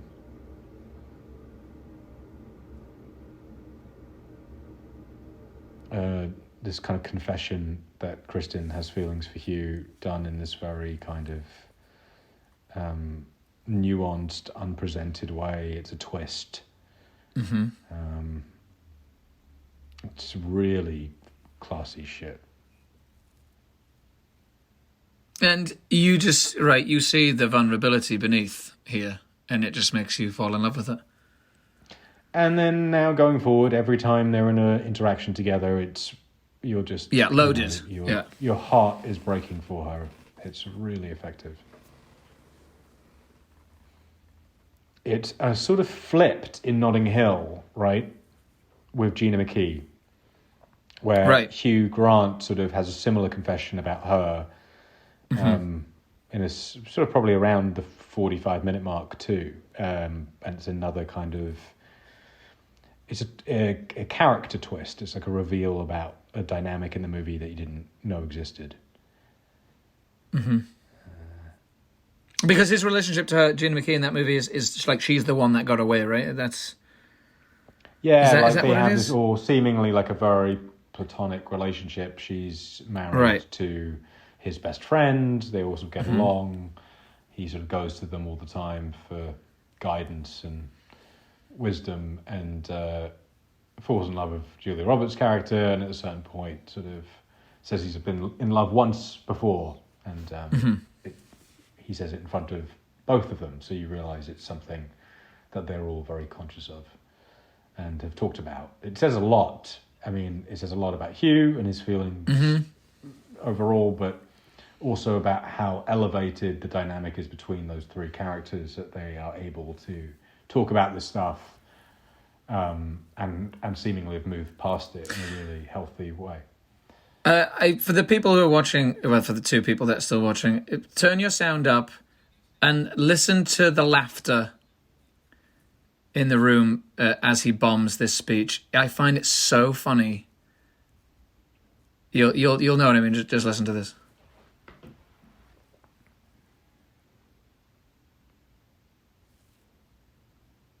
Great. That laugh is just...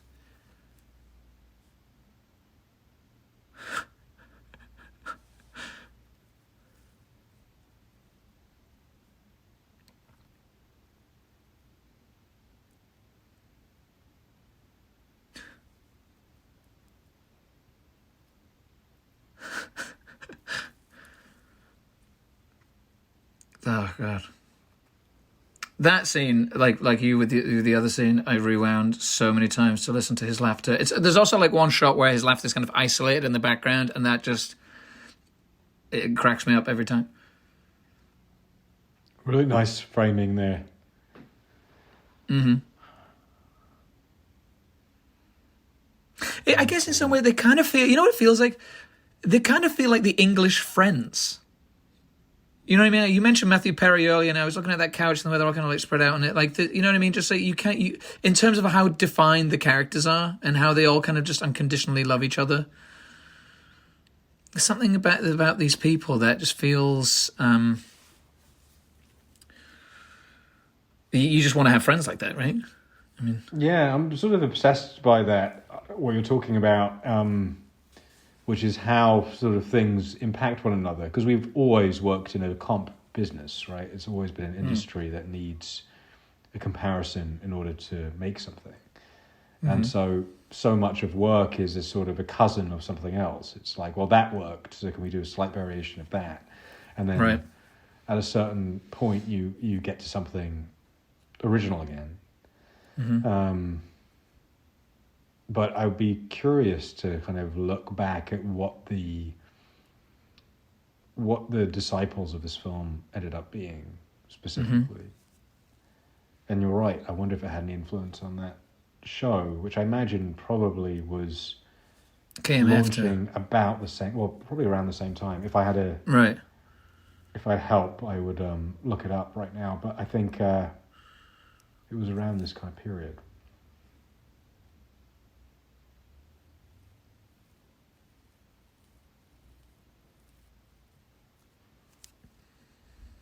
Hugh Grant went on to make.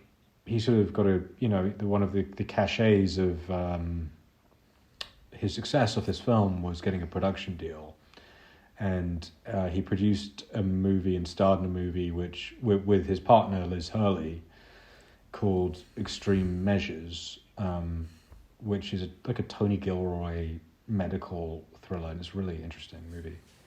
Mm-hmm. That was at the time sort of laughed at. And in the last few years, it's had a real resurgence and another examination. It's a kind of morality play. It's it's got a big twist in it. It's quite theatrical, but it's an interesting movie that if you haven't seen, I recommend. And it's always nice to see Hugh do something different, like a different genre space. I just think he's so fucking good at everything.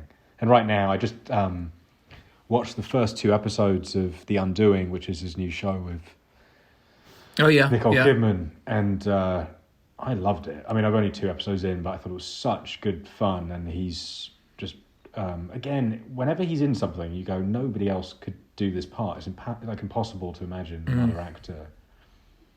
He's so entertaining, even when he's playing complicated or dark characters. He's just so entertaining. I feel the same way about Paddington too. So I've yet to see. Mm-hmm. I mean, I can't believe I just physical said that out loud. I know. I mean, we get shot by some kind of cinephile. Sure. Something. Yeah. So just at the end of that shot, right? You're like, he's gotten out of the room.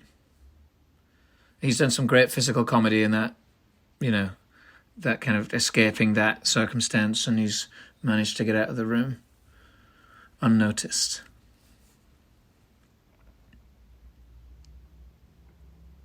I like Scarlett's whole story too. I mean, I think all of these subplots are just really lovely. I keep using this word lovely, which is not a word I use in real life, but it really applies to this movie. That. Yeah. Well, I just think in other films and in other kind of less capable, like he just is so observant of humanity, a specific kind of edge of that these scenes could feel like fact and you would lose them, because that's not who your film is about. It's not who your story is about. But his angle of attack in terms of what he's trying to say in the scene, it resonates and it's profound and you feel it. I love this. The payoff of this is brilliant. He didn't leave the room. I love that. It's a cheap gag, but it's great. The ability for a writer to express thoughts and that kind of, that real, you really feel that like self-expression in the film. amongst this incredibly succinct structure and, you know, all the rest. It's kind of a great balance between something mathematical and really like singular to Richard Curtis. And then the alchemy of this actor in this moment and this filmmaker and this producer and working title in this moment, it's a lot of magic coalescing, right, to create this kind of incredible piece of film history. Amazing. Movie star moment.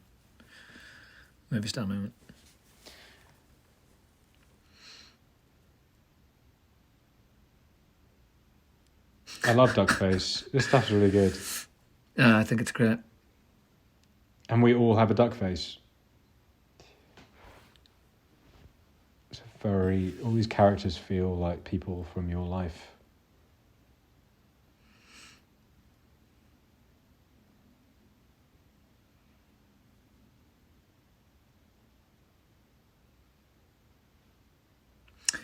Do we know how old is Hugh in this? Is he? Is he still in it? Like he was probably like 24 or something. It's just right. Really heartbreaking. Oh God. No, I mean he probably was really young. It's really like depressing as you get older, and realizing that all of these things that you still look up to and feel so out of reach were done by people half your age.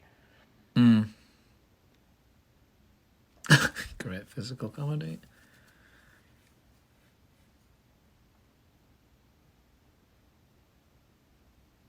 I just love, by the way, just a little note there. I love the echo of interruption of intimacy.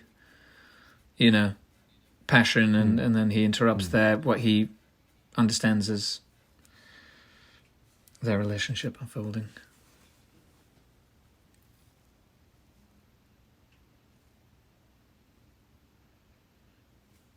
That's a little Pizza Hut. Love Boots. I love a British high street. Boots. Boots. That's a pharmacy for people who don't know. Having a little bit of a salacious evening. So she's confused as fuck, I guess, about what she wants to do. Yeah, she's engaged to Hamish, correct? She's engaged to Hamish. She's engaged. Yeah. London town. It really is that grey. It is truly 50 Shades of Grey in London. Yeah. I mean, what are we? An hour. It took him an hour and change to get in 50 Shades of Grey. Yep. As he always likes to remind me. Yep. Yeah. 50 Shades is his Star Wars.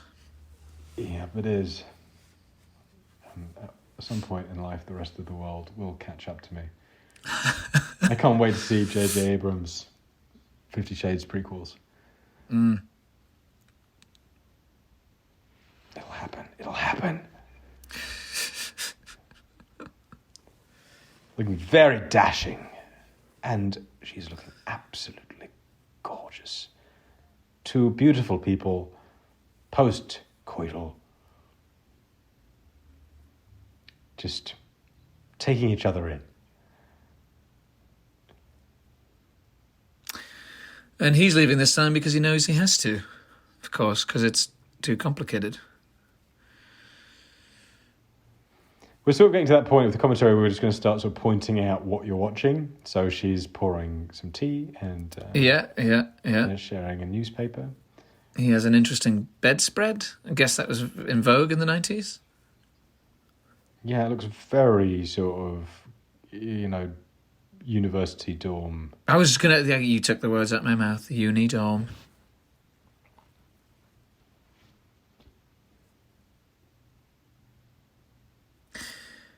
I guess the other thing is, right, is Mike Newell is bringing all this together. You know, he quietly, doesn't get style. Enough credit probably for that. He really does. It all really, again, the casting is unanimously good, and he clearly got credit for casting Hugh. But also he's carrying tone, you know what I mean? He's pointing the ship in the direction of that tone, and it's consistent, and it's the right. It's just right, and that's the. That's the job. That's the job. It's not easy, by the way, because you've got these two pretty different noises in the film. You've got the John Hannah's poem. Right.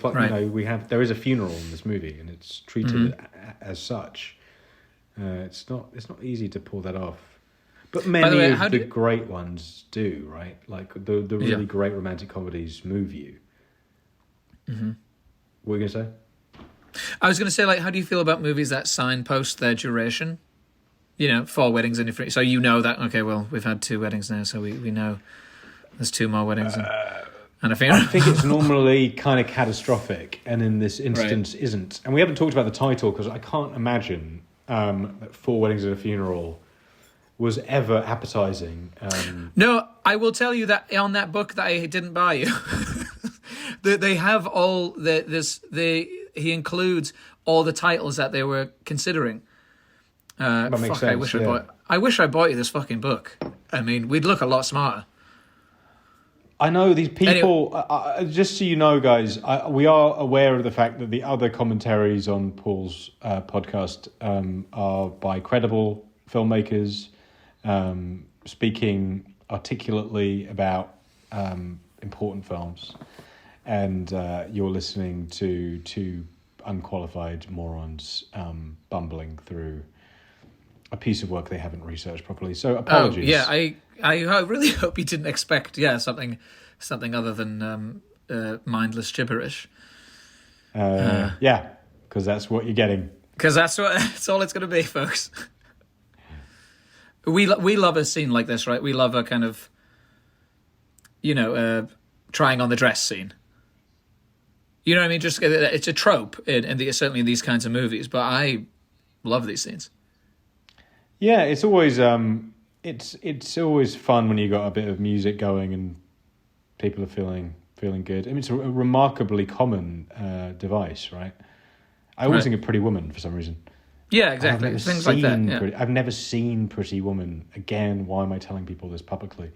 I've never seen that or Paddington 2. But I associate it with that film correctly or not. Mm-hmm. Oh, well, this scene, as a child, really got in there.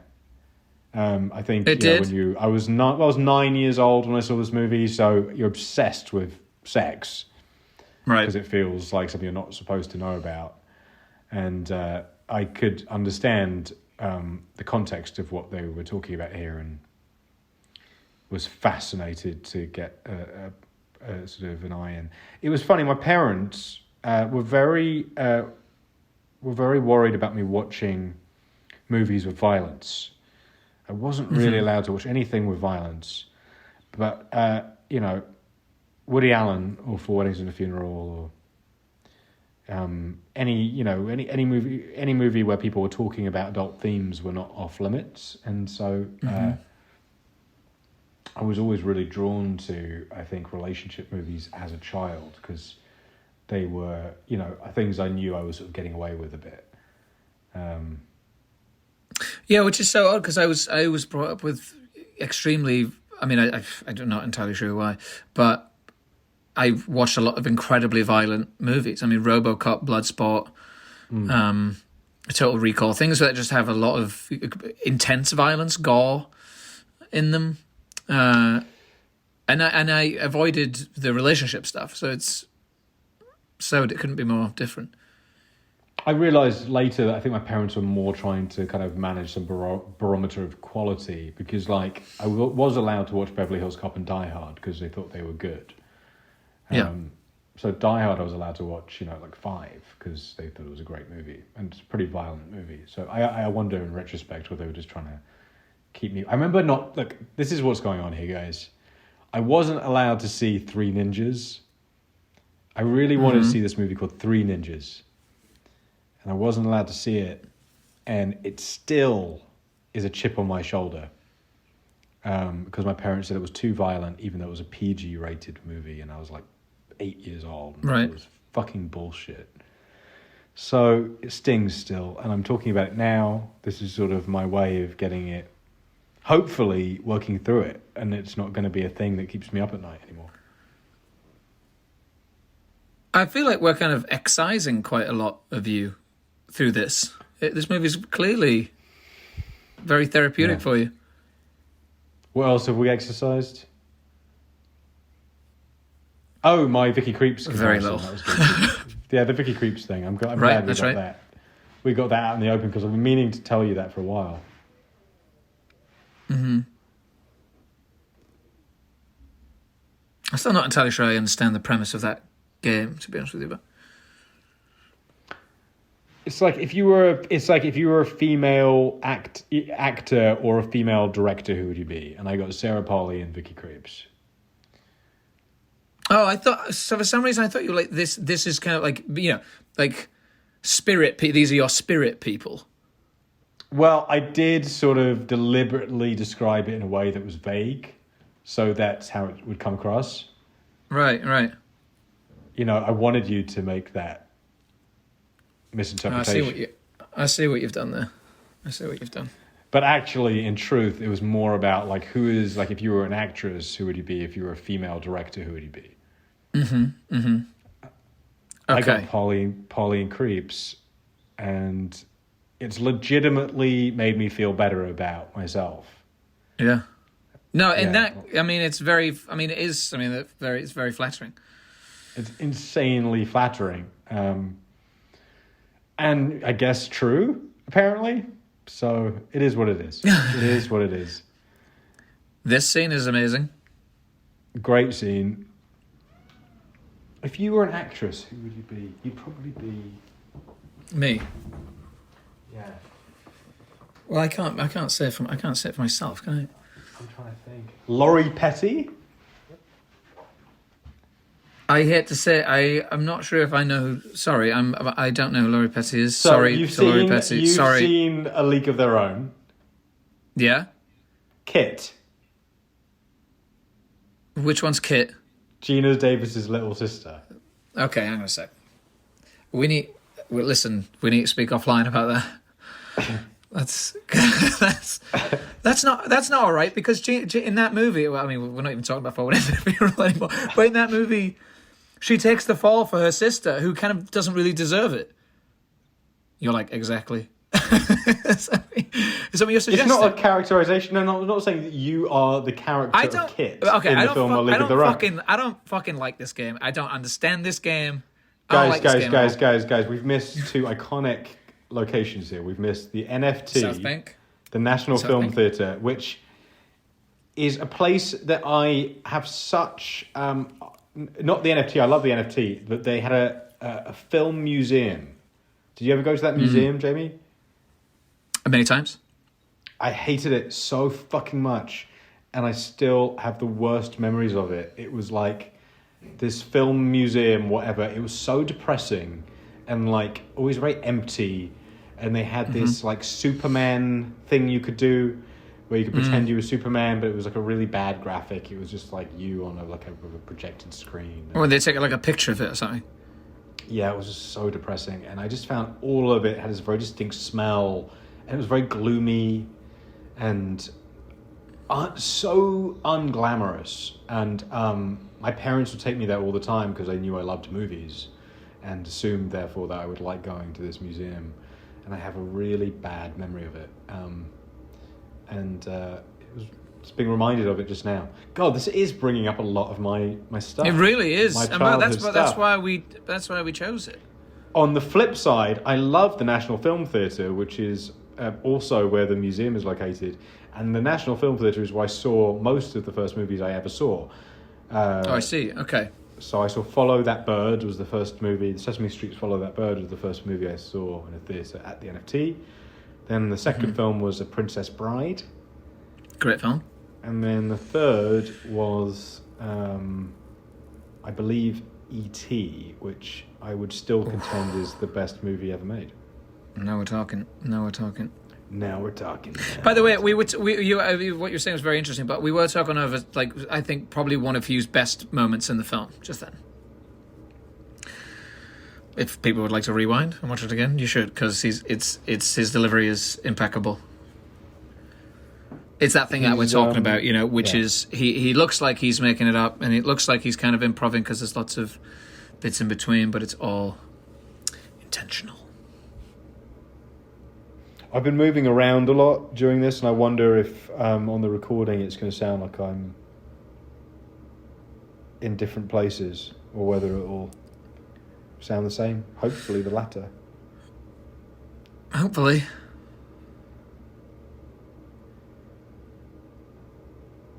Are they implying that Hugh Grant is late again?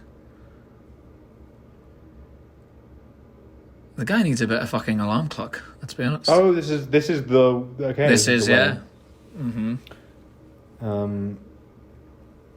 Yeah, he's late again. So I presume that Hamish is Scottish. Yeah, feels that way, right? There's a lot of kilts happening. Is that your Scots accent? Quite clearly. I had to ask. I had to just check. Perfect Scottish. Quite clearly a pretty perfect Scottish accent. Yeah. I don't know why you needed to ask me.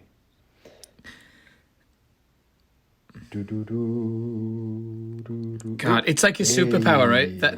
His glasses are just his superpower. He's the opposite. He's the opposite of Clark Kent. He puts them on. Right, exactly. Yeah, exactly right. Just every time he does it, it's like Indiana Jones with his hat. It completes the character every time he puts them on. Oh, would you look at all of those kilts? Cut, reset, everyone walk back in. That's all I think about when I see like big crowd scenes. I'm just like, okay, now walk all the way back. Do it again.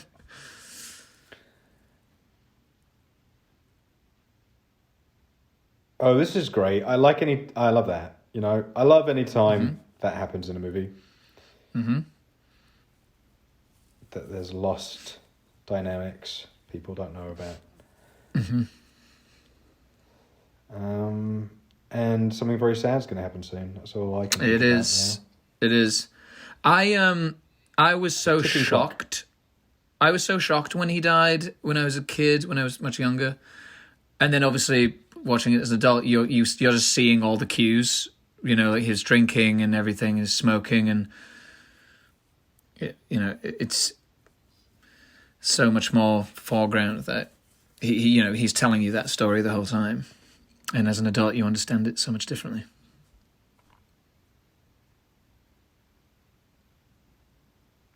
Bollinger champagne, only the best will do. The Queen's champagne. Oh, right. So this is when Scarlett meets her sort of American boyfriend guy. Mm-hmm. Who I think she marries at the end, right? No, she doesn't. Doesn't she? No. Oh. I thought they got together at the end. No, doesn't she marries Bowtie there? Sorry, I said Bowtie. Should. We'll see. Do you have a, No, forget that, actually. Fuck that. What were you going to say? No, I can't remember what I was going to say. Probably something controversial. Yeah, possibly.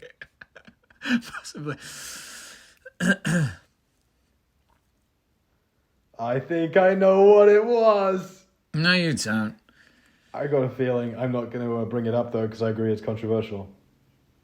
So let's not talk about it. Oh, please.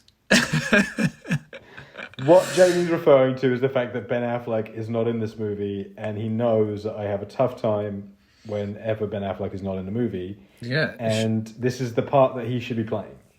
Right here. Right now. Right here. That's it. This is 94. Affleck's very gettable for this part at this point. This is pre-Mallrats even. You could totally figure this out. So I think this is a lack of foresight of Michel Guiche, the esteemed casting director, who did not put the pieces together here. Actually, the actor's really great. I do love Ben Affleck, and I do prefer it when he's in a movie. But that actor's really funny in it. I really like the guy they cast. I thought he did a good job.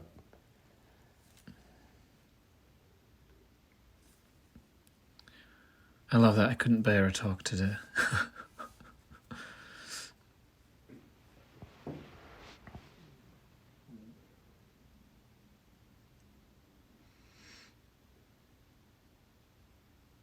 I like this because you're sort of seeing what their original kind of chemistry might have looked like.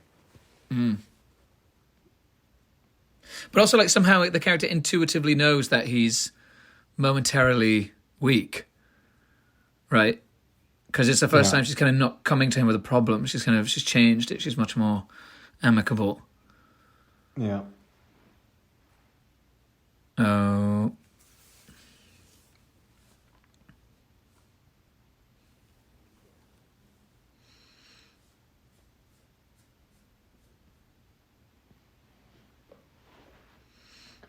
So, how many weddings have we had now? 3? 4? This is the third. This is the third wedding.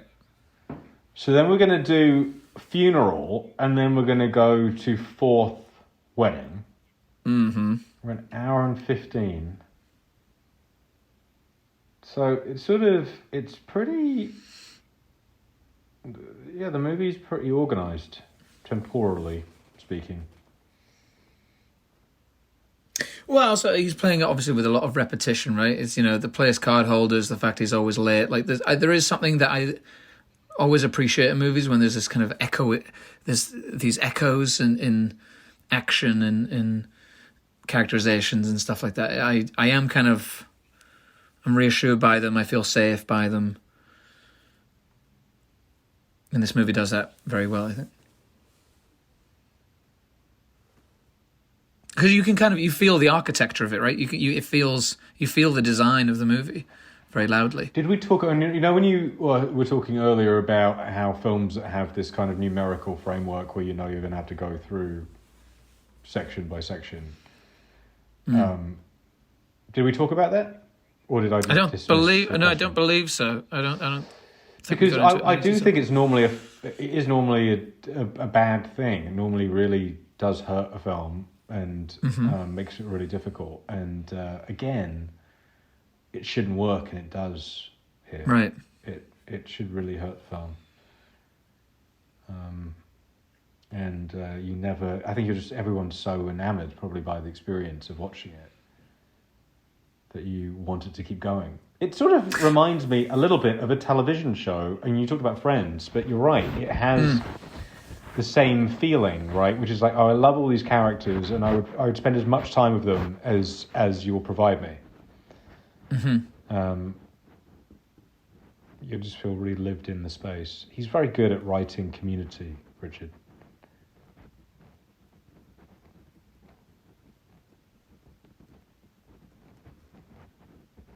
It's kind of a Uma Thurman-y, Pulp Fiction-y vibe here too, with the cut and the... So in the film, is this the first time that she's voicing her feelings for him? I think it is, right? She's kind of saying... This is the kind of first time she's revealed that to him. I think my subtitles are sort of like intermittent. I'm not sure they're giving me all of the dialogue. Great. Just forgive this business not to be. Great line.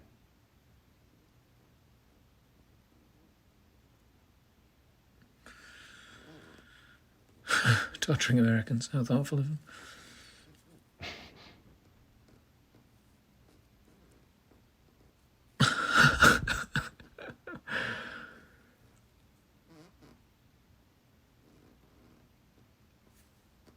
Just realised there's a squeak. We in talked this chair. about this. I've got a squeak in my chair too, Yeah, folks. I got a squeak in this chair here. Jamie was just tucking his shirt in. Easy. Yeah. That joke is going to be so outdated in about 11 seconds. People aren't going to know. I know, yeah. What was I going to say? Probably not very interesting. I was going to say something probably stupid and boring.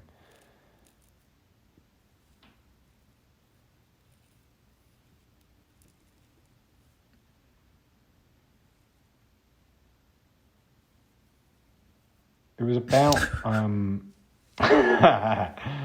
it was about the only bit of trivia I know about this film, which is that the ending of the movie, which we haven't gotten to yet in the post credits, they didn't. That wasn't that. There's all these sort of photographs of the cast. Right. Where are they now? And they didn't shoot that originally. That was a sort of post-production idea after, I think, some of the initial screenings, and it apparently bumped the test screening numbers up by about 20%, which is crazy. And I've always remembered that. And now that kind of feels like a trope, doesn't it? A little bit when they do that. I wonder if this is one of the first times that they did that. Yeah, I mean, it's certainly a very original idea, and a lot of them are photoshopped pretty clunkily. But it doesn't matter. It just is so. It makes you so happy to see everybody doing all right. And I think about it a lot. I think about how important it is to leave your audience in an exuberant mood, especially if you're doing something in this space, right? You don't want to go and see a rom-com, especially one that has this gravitas, and then leave it feeling dour.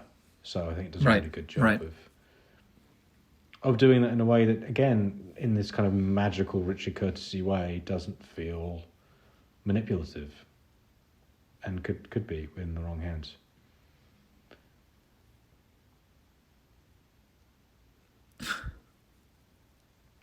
What would be the chances of, if someone dies at your wedding, that those two people would stay together? You're right. I think it would hamper your marriage pretty significantly. It's a pretty terrible. It's omen. yeah. It's kind of really. It's quite interesting how this happens, and it's the right way of doing it. I think it feels pretty organic. Well, I love in that that the shot on Hugh where you just kind of see it unfolding in the background and behind him. Yeah, it's really well acted. And you're right. There's a big coincidence. There's a big coincidence here that doesn't feel distracting. No. Also, the casting is just so spot on. I love that he has no idea it's happening. Yeah, devastating. Yeah.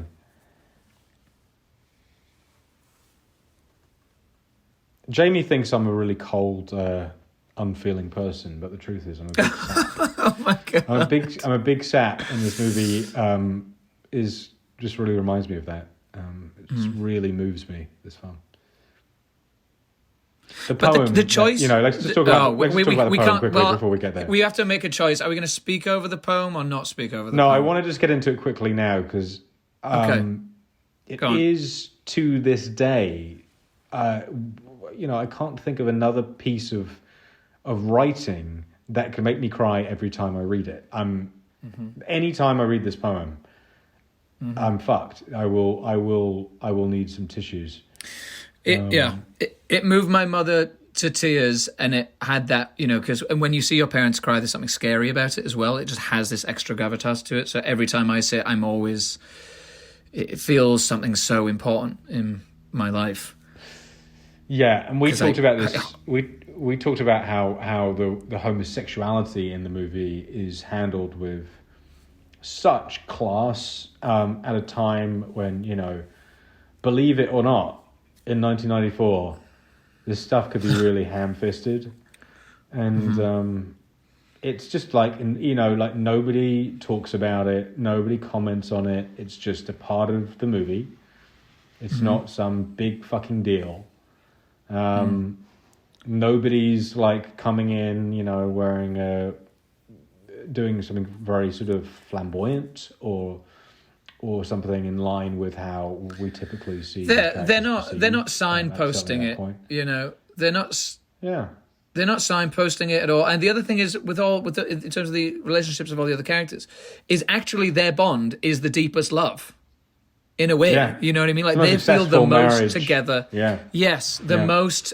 They are in it together forever. The movie's inherently telling you that. That's why this scene is just so devastating, because it's been there the whole time. You've been experiencing it, but you don't really.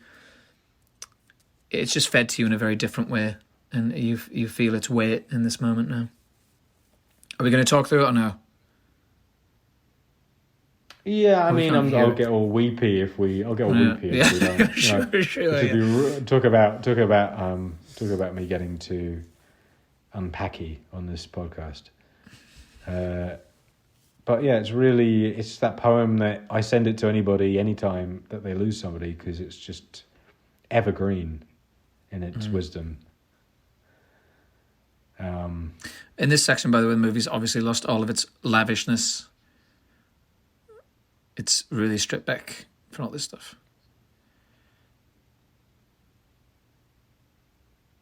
I'm wondering if this movie broke down a lot of prejudices for people because of how successful it was and how objectively moving this scene is. I wonder if it had effect in that way. I'd like to think so. This is great because we're seeing sort of these other couples now that we've seen married, and we've got such a journey of time in this film. Always amazed when fiction can create its own sort of history and reality. Yeah, because you're kind of seeing the characters and going, God, I remember what their wedding was like. I attended their wedding. I remember what that was like. Yeah. They now have children now, you know. Great reaction shot.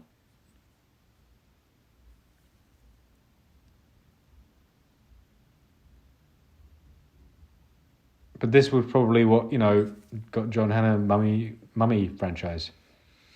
Right. 100%. Movie. It did. Mm-hmm.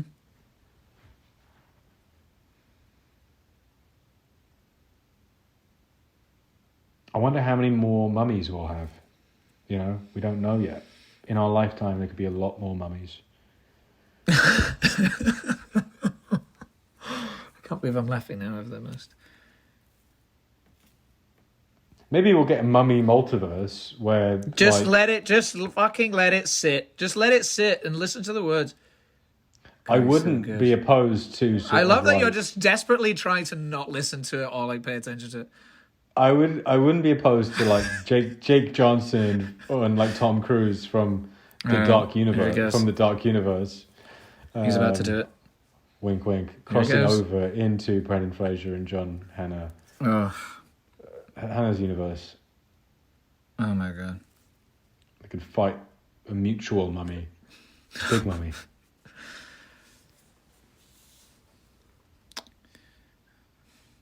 The mummies in the original Mummy are huge. Remember that giant sandstorm mummy? That thing was massive.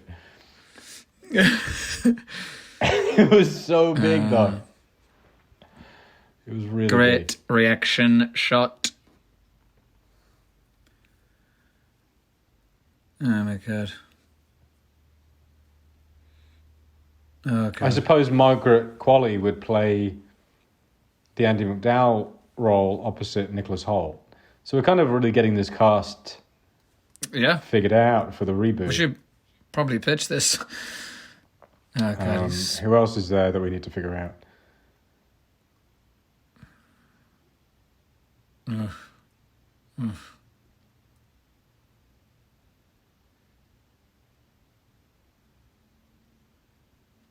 Man. Great scene. I mean, John, well done, great everyone. scene, John. Yeah, everyone's brilliant. Yeah, everyone's really present in it, and it's incredibly moving.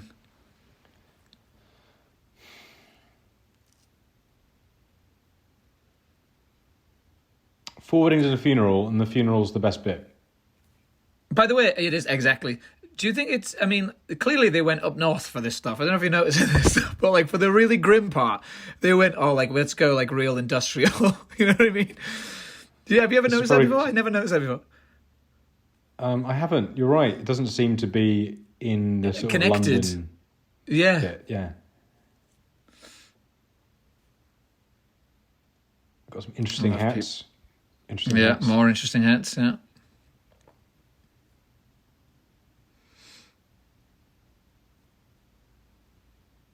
They both have, good hair.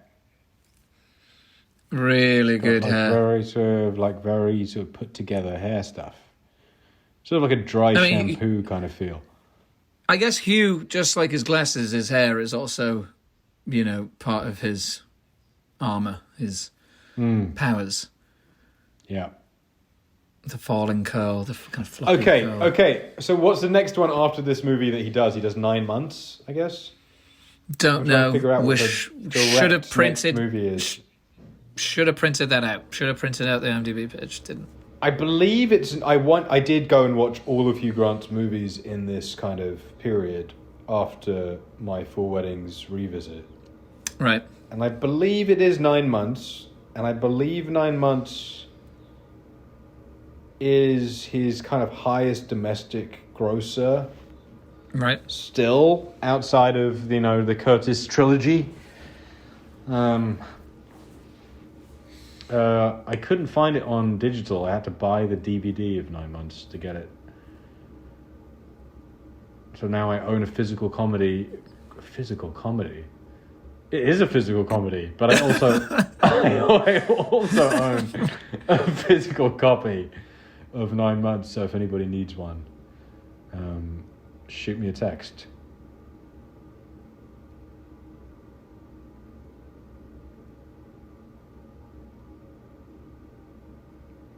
I love this whole exchange too. Yeah, me too.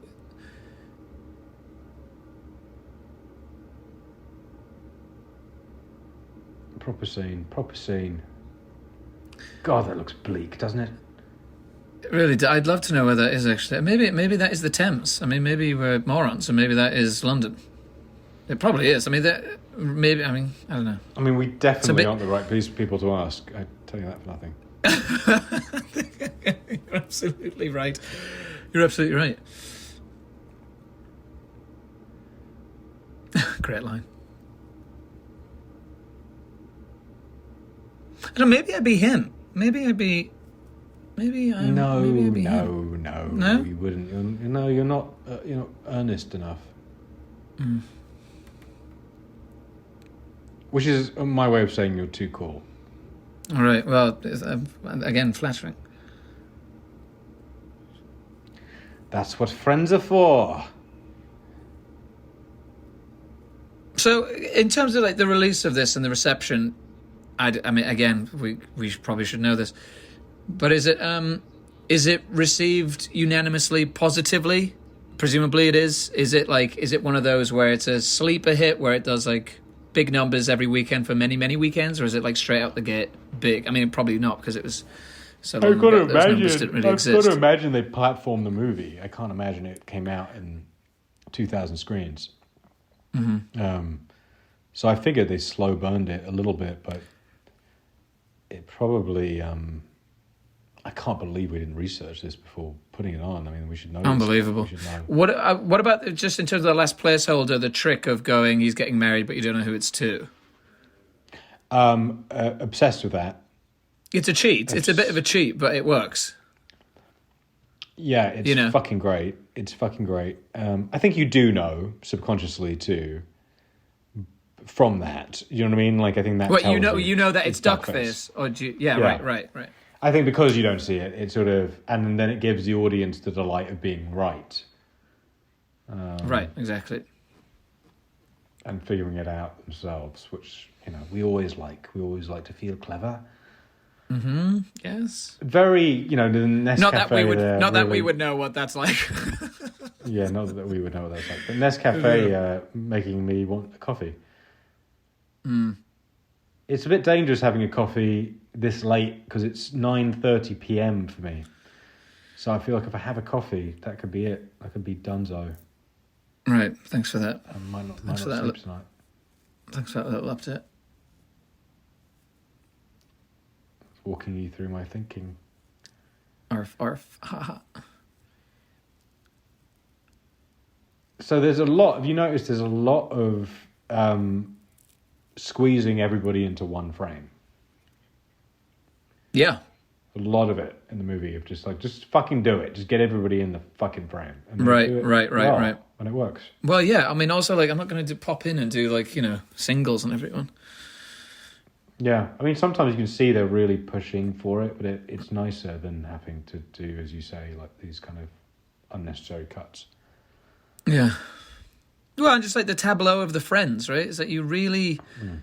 I think I mean, we have. I As have we you. say that, we've now popping into singles and everybody. Yeah, I was going to say a double. Yeah, 2 shots. Yeah, stupid. I mean, stupid of me to say that. But I guess it's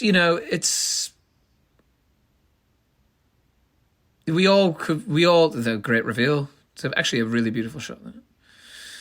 By the way, I think Duckface is very fit. I just want to say that on the record. I did have a big Duckface crush. Right. I get it, Hugh.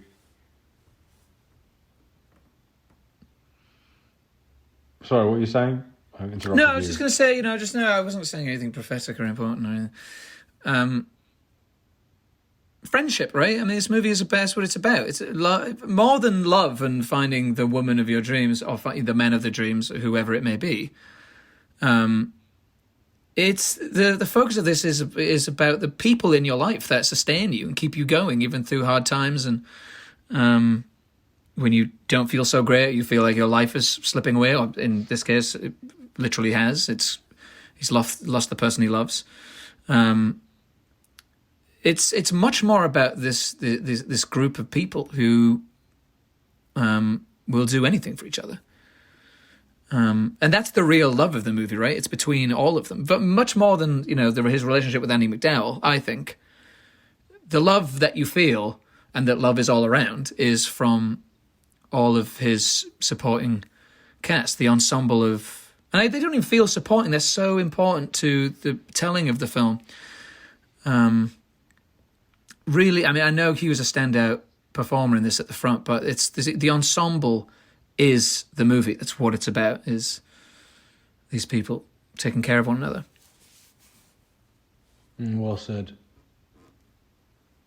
And it makes you want to, again, it kind of makes you wanting still at the end of the film for more time with them. All right.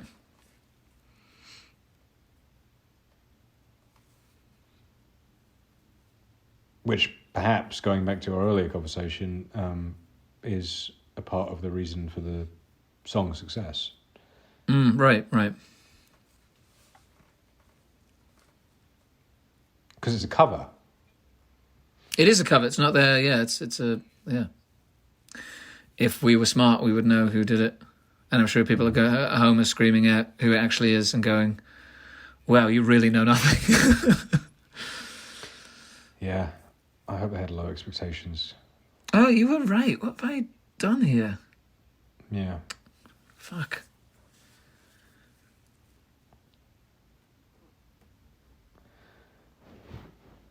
Right again.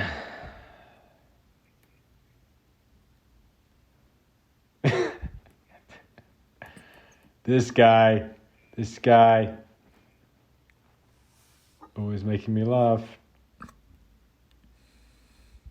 Oh, cute. We know where this one's going. Great. There it is. He's seen it. When you know, you know.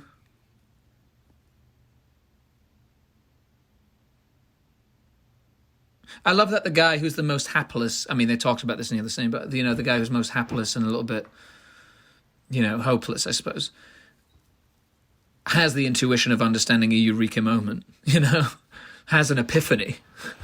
Well, also in that scene is sort of... he's sort of resigned to an unromantic future and then gets genuine romance. Mm-hmm.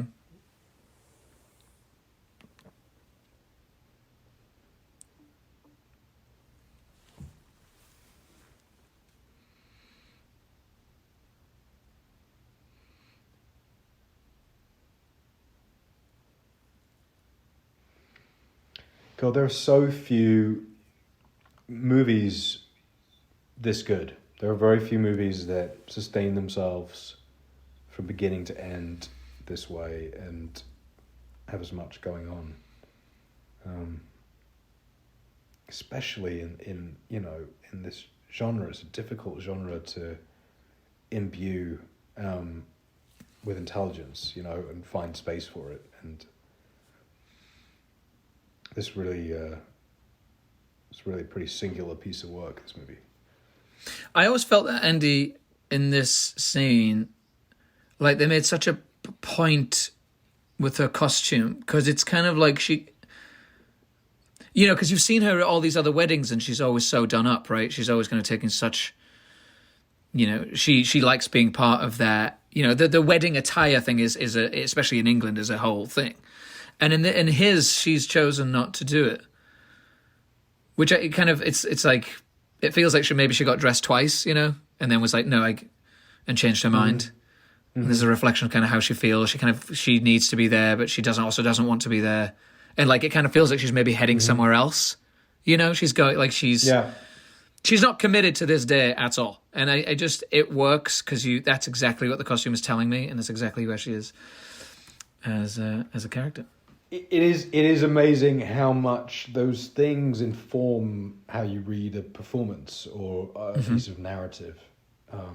You're absolutely right. Like just a wardrobe choice can do so much work for an actor. It's why we depend so much on people around us all the time to kind of make us look like we know what we're doing. Exactly.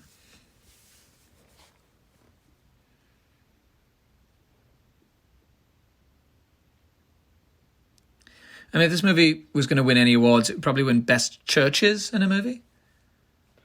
These are some fucking great churches.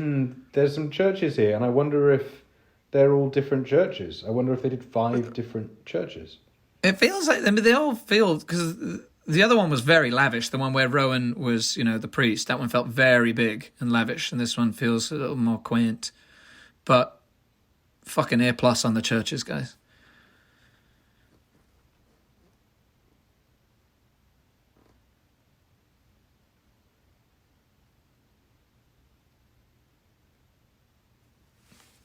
I mean, this is nobody's, like...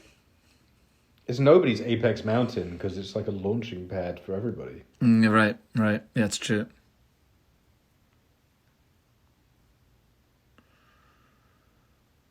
I mean, it's, you know, McDowell, I would say, you know, Groundhog is probably... Right. Because that's after this, I believe. Maybe it's not. Maybe I'm wrong. Maybe it's before. But she's on a good I love run. this scene. I love this scene so much.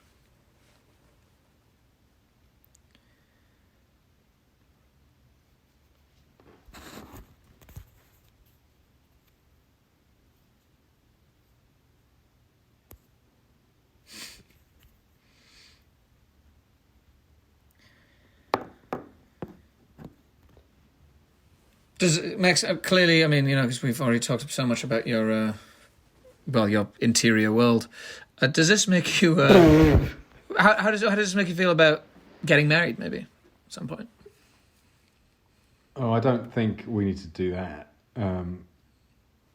That feels like a real tunnel to get into, real rabbit hole. I'll spare the listeners. Yeah, no, fair enough. Marriage is complicated. I'd like to get married somewhere nice if I ever do it. I like churches for weddings. I like church weddings. Again, I've never been to one, so I just don't know. It's all hypothetical. I've only seen them in movies. Right. Whenever I go to a wedding, I only think of this movie. I mean, it's the only one I think of. I'd like to go to like a Rachel getting married kind of wedding. That seems like a cool wedding. Mm-hmm.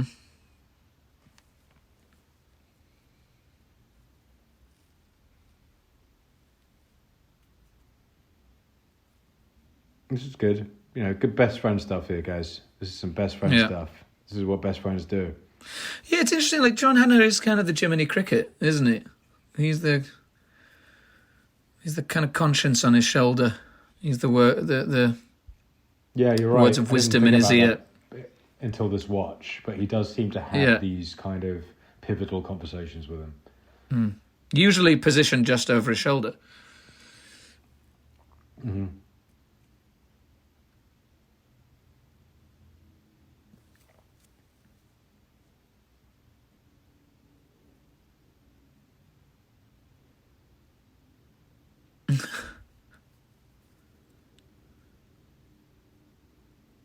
You just become so conscious of the frame when you're watching a movie about the sound on. I just keep noticing these things, it's like a completely different exercise.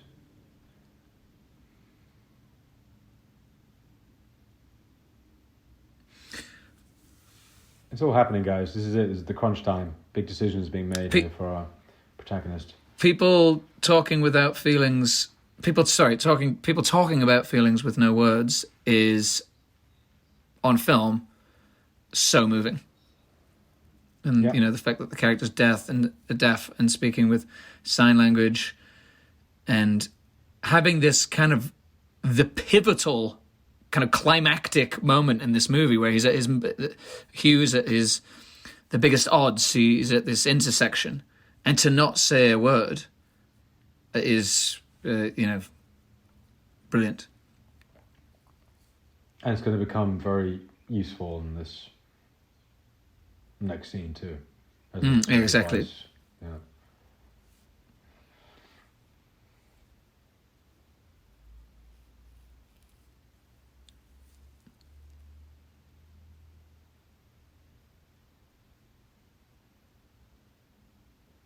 Well, this is just making me want a new Richard Curtis movie. I hope we get one soon. Yeah, I agree. That'd be nice. We didn't really talk about the complexity of the brother character, actually. Like, he's very mischievous, isn't he? Which I love. Yeah, that's what I was saying. I was saying that earlier, but not as good. Okay, good. Articulately Right. as I should. But you're right. No, I love that about him too. Is that he's not a device character. He's really kind of shaded, like everybody else is. You can say there's sort of 50 Shades of Grey to his character. Oh God, Jesus.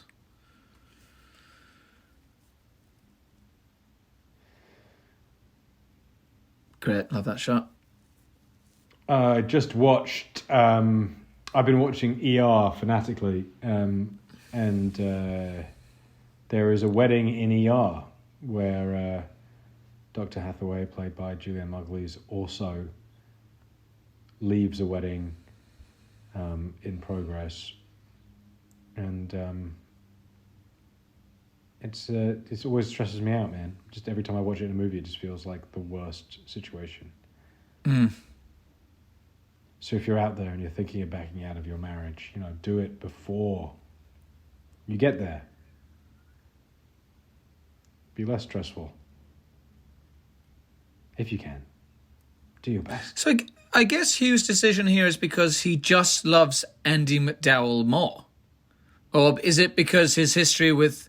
I mean, clearly the movie is... We haven't seen them kind of rekindle, because obviously there's a lot we haven't seen of him and Duckface rekindling this romance to get to the point where they're walking down the aisle. So in this moment, he's really going, I just love somebody else more? Is that... That's his decision? Yeah, or doesn't love her enough. I mean, I think we've sort of jumped over how clever the time jumps are in the movie. And sort of how useful it is to the film that we have these kind of missing chapters that we're not privy to. And then it's really fun to kind of catch up to what we must have missed. Right. But for Hugh, he's reinvigorated this relationship with his ex.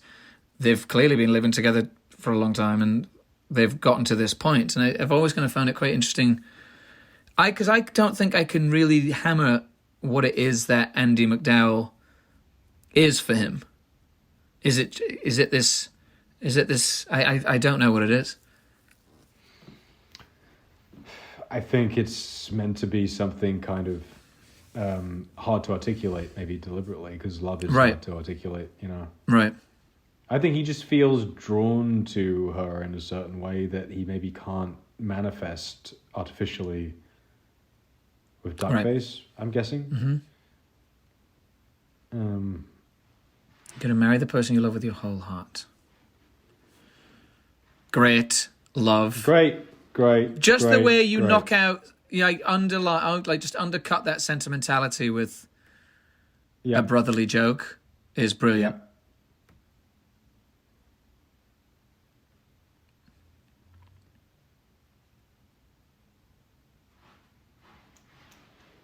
I mean, also, the fact that he gets Hugh Grant to say "I do" at the altar and it mean that they're not going to be together is fucking genius. Yeah. Very Jamie Bell. Very Jamie Bell. I just fucking love that. I do. I mean, 100 points, which occurs.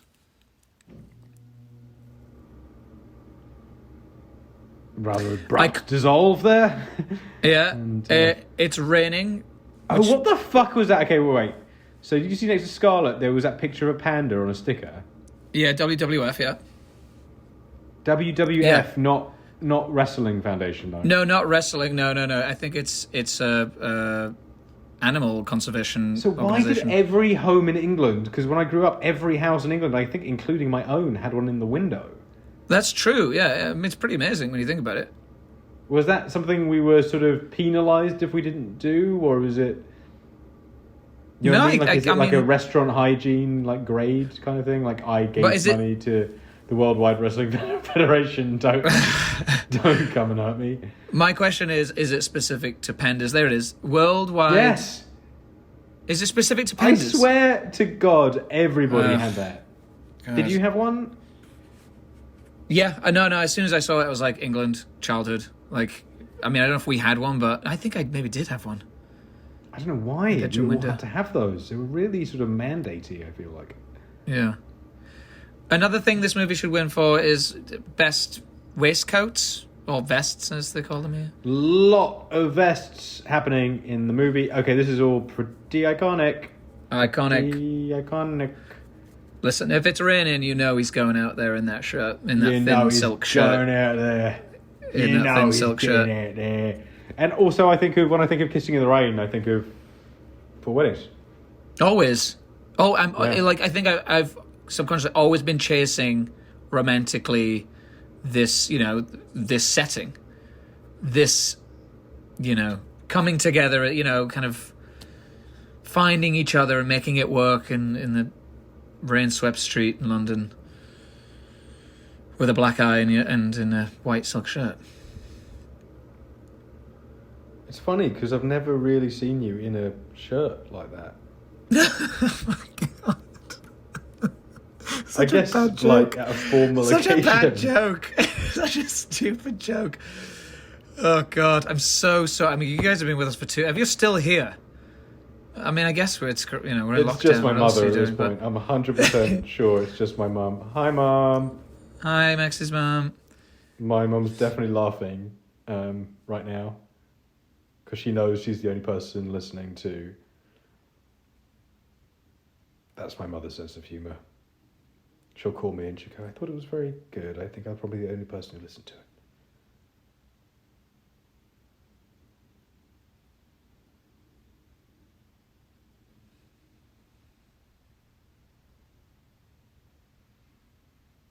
They just look like they have really good skin. Yeah. I also love in the end that the ambition here thematically is let's not complicate it with marriage. Right, yeah. Let's just not bother with that, please. It's too complicated. Let's just love each other, Also, by the way, I really appreciate actors who can look cool and unfazed by the rain. Literally don't react to the rain at all. Because it's really cold, guys. Because it's freezing, and they both do a very good job of it. I would say she does a better job of it than he does, actually. Yeah. But that was 4 Weddings and a Funeral. Yeah. But I love that it ends in a thunder and lightning storm, which implies chaos, and they are fine. They are together. And here are the pictures, lads. 10 points on your test screening. Max, I was going to call you Jack there. Sorry, it's my son's name. Freudian slip. Any just final thoughts about this movie? I really liked watching it again. Right. And I'm happy that this is what we chose. It's a really good movie. I like that we both like it so much. I really am grateful to everyone who made it. I hope you will make more movies, please. Cause also just like to say, especially Duncan Kenworthy, just on the record for that. We love you, and he's gonna. There he is right there now. There he is on the left. Duncan Kenworthy, a very handsome gentleman on the left. Beautiful. We love you, Duncan. Oh, great! Great love job that. on this movie. You killed it, mate. And that's brilliant. Yeah, it's hilarious. It's and hilarious. Perfect. Great. Yeah. And a great Richard Curtis joke. Also kind of perfect. I mean, is that the photoshopping you're talking about? Her face is definitely photoshopped, but it doesn't matter. It really works. Who cares? Really happy with that. Like that they had a kid together. Love that the credits are organised by wedding. Mm-hmm. So that wraps it up, folks. We'll keep you company here as we... I think we should also kind of just apologise. We're going to apologise. Just apologise for doing it. I'm so sorry we did this. I'm so sorry we weren't better prepared. I'm so sorry that you probably haven't learned very much about this film or how it was made or what it means or what it's about, particularly. But we had a nice time. We had a nice time talking to you about it. And we hope we hope you'll now go off and look at some other Richard Curtis things. As Jamie mentioned, Blackadder's great and readily available. Emma Freud, script editor, who is Richard's wife. And there's also, Notting Hill, which Jamie and I also rewatched recently and is brilliant and holds up completely.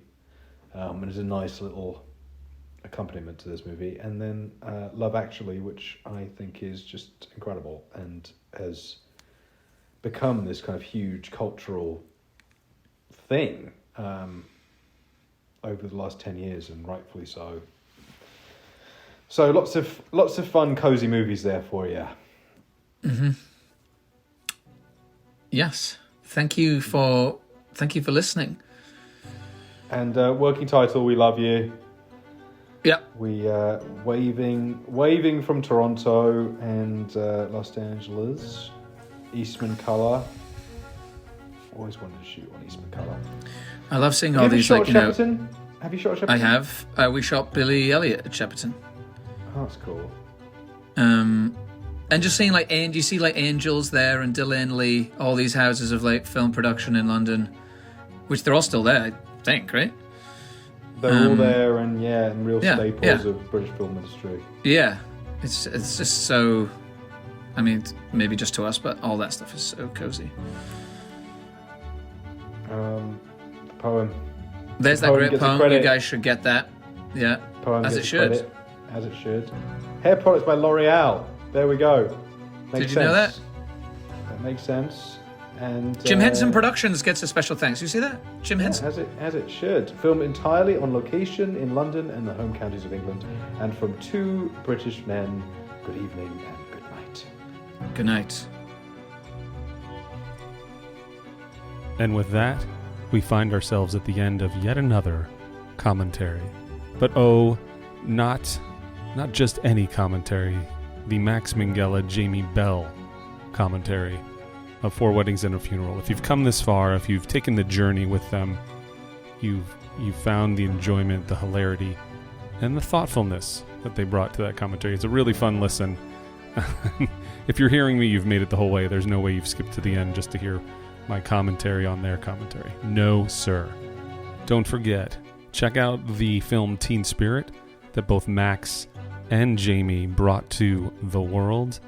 Don't miss Max in the most recent season of Handmaid's Tale on Hulu, and the myriad of amazing performances Jamie Bell has brought to the table, including last year's film, Skin. This is Paul Davidson saying thanks for joining us, and we'll see you next week on The Sidetrack.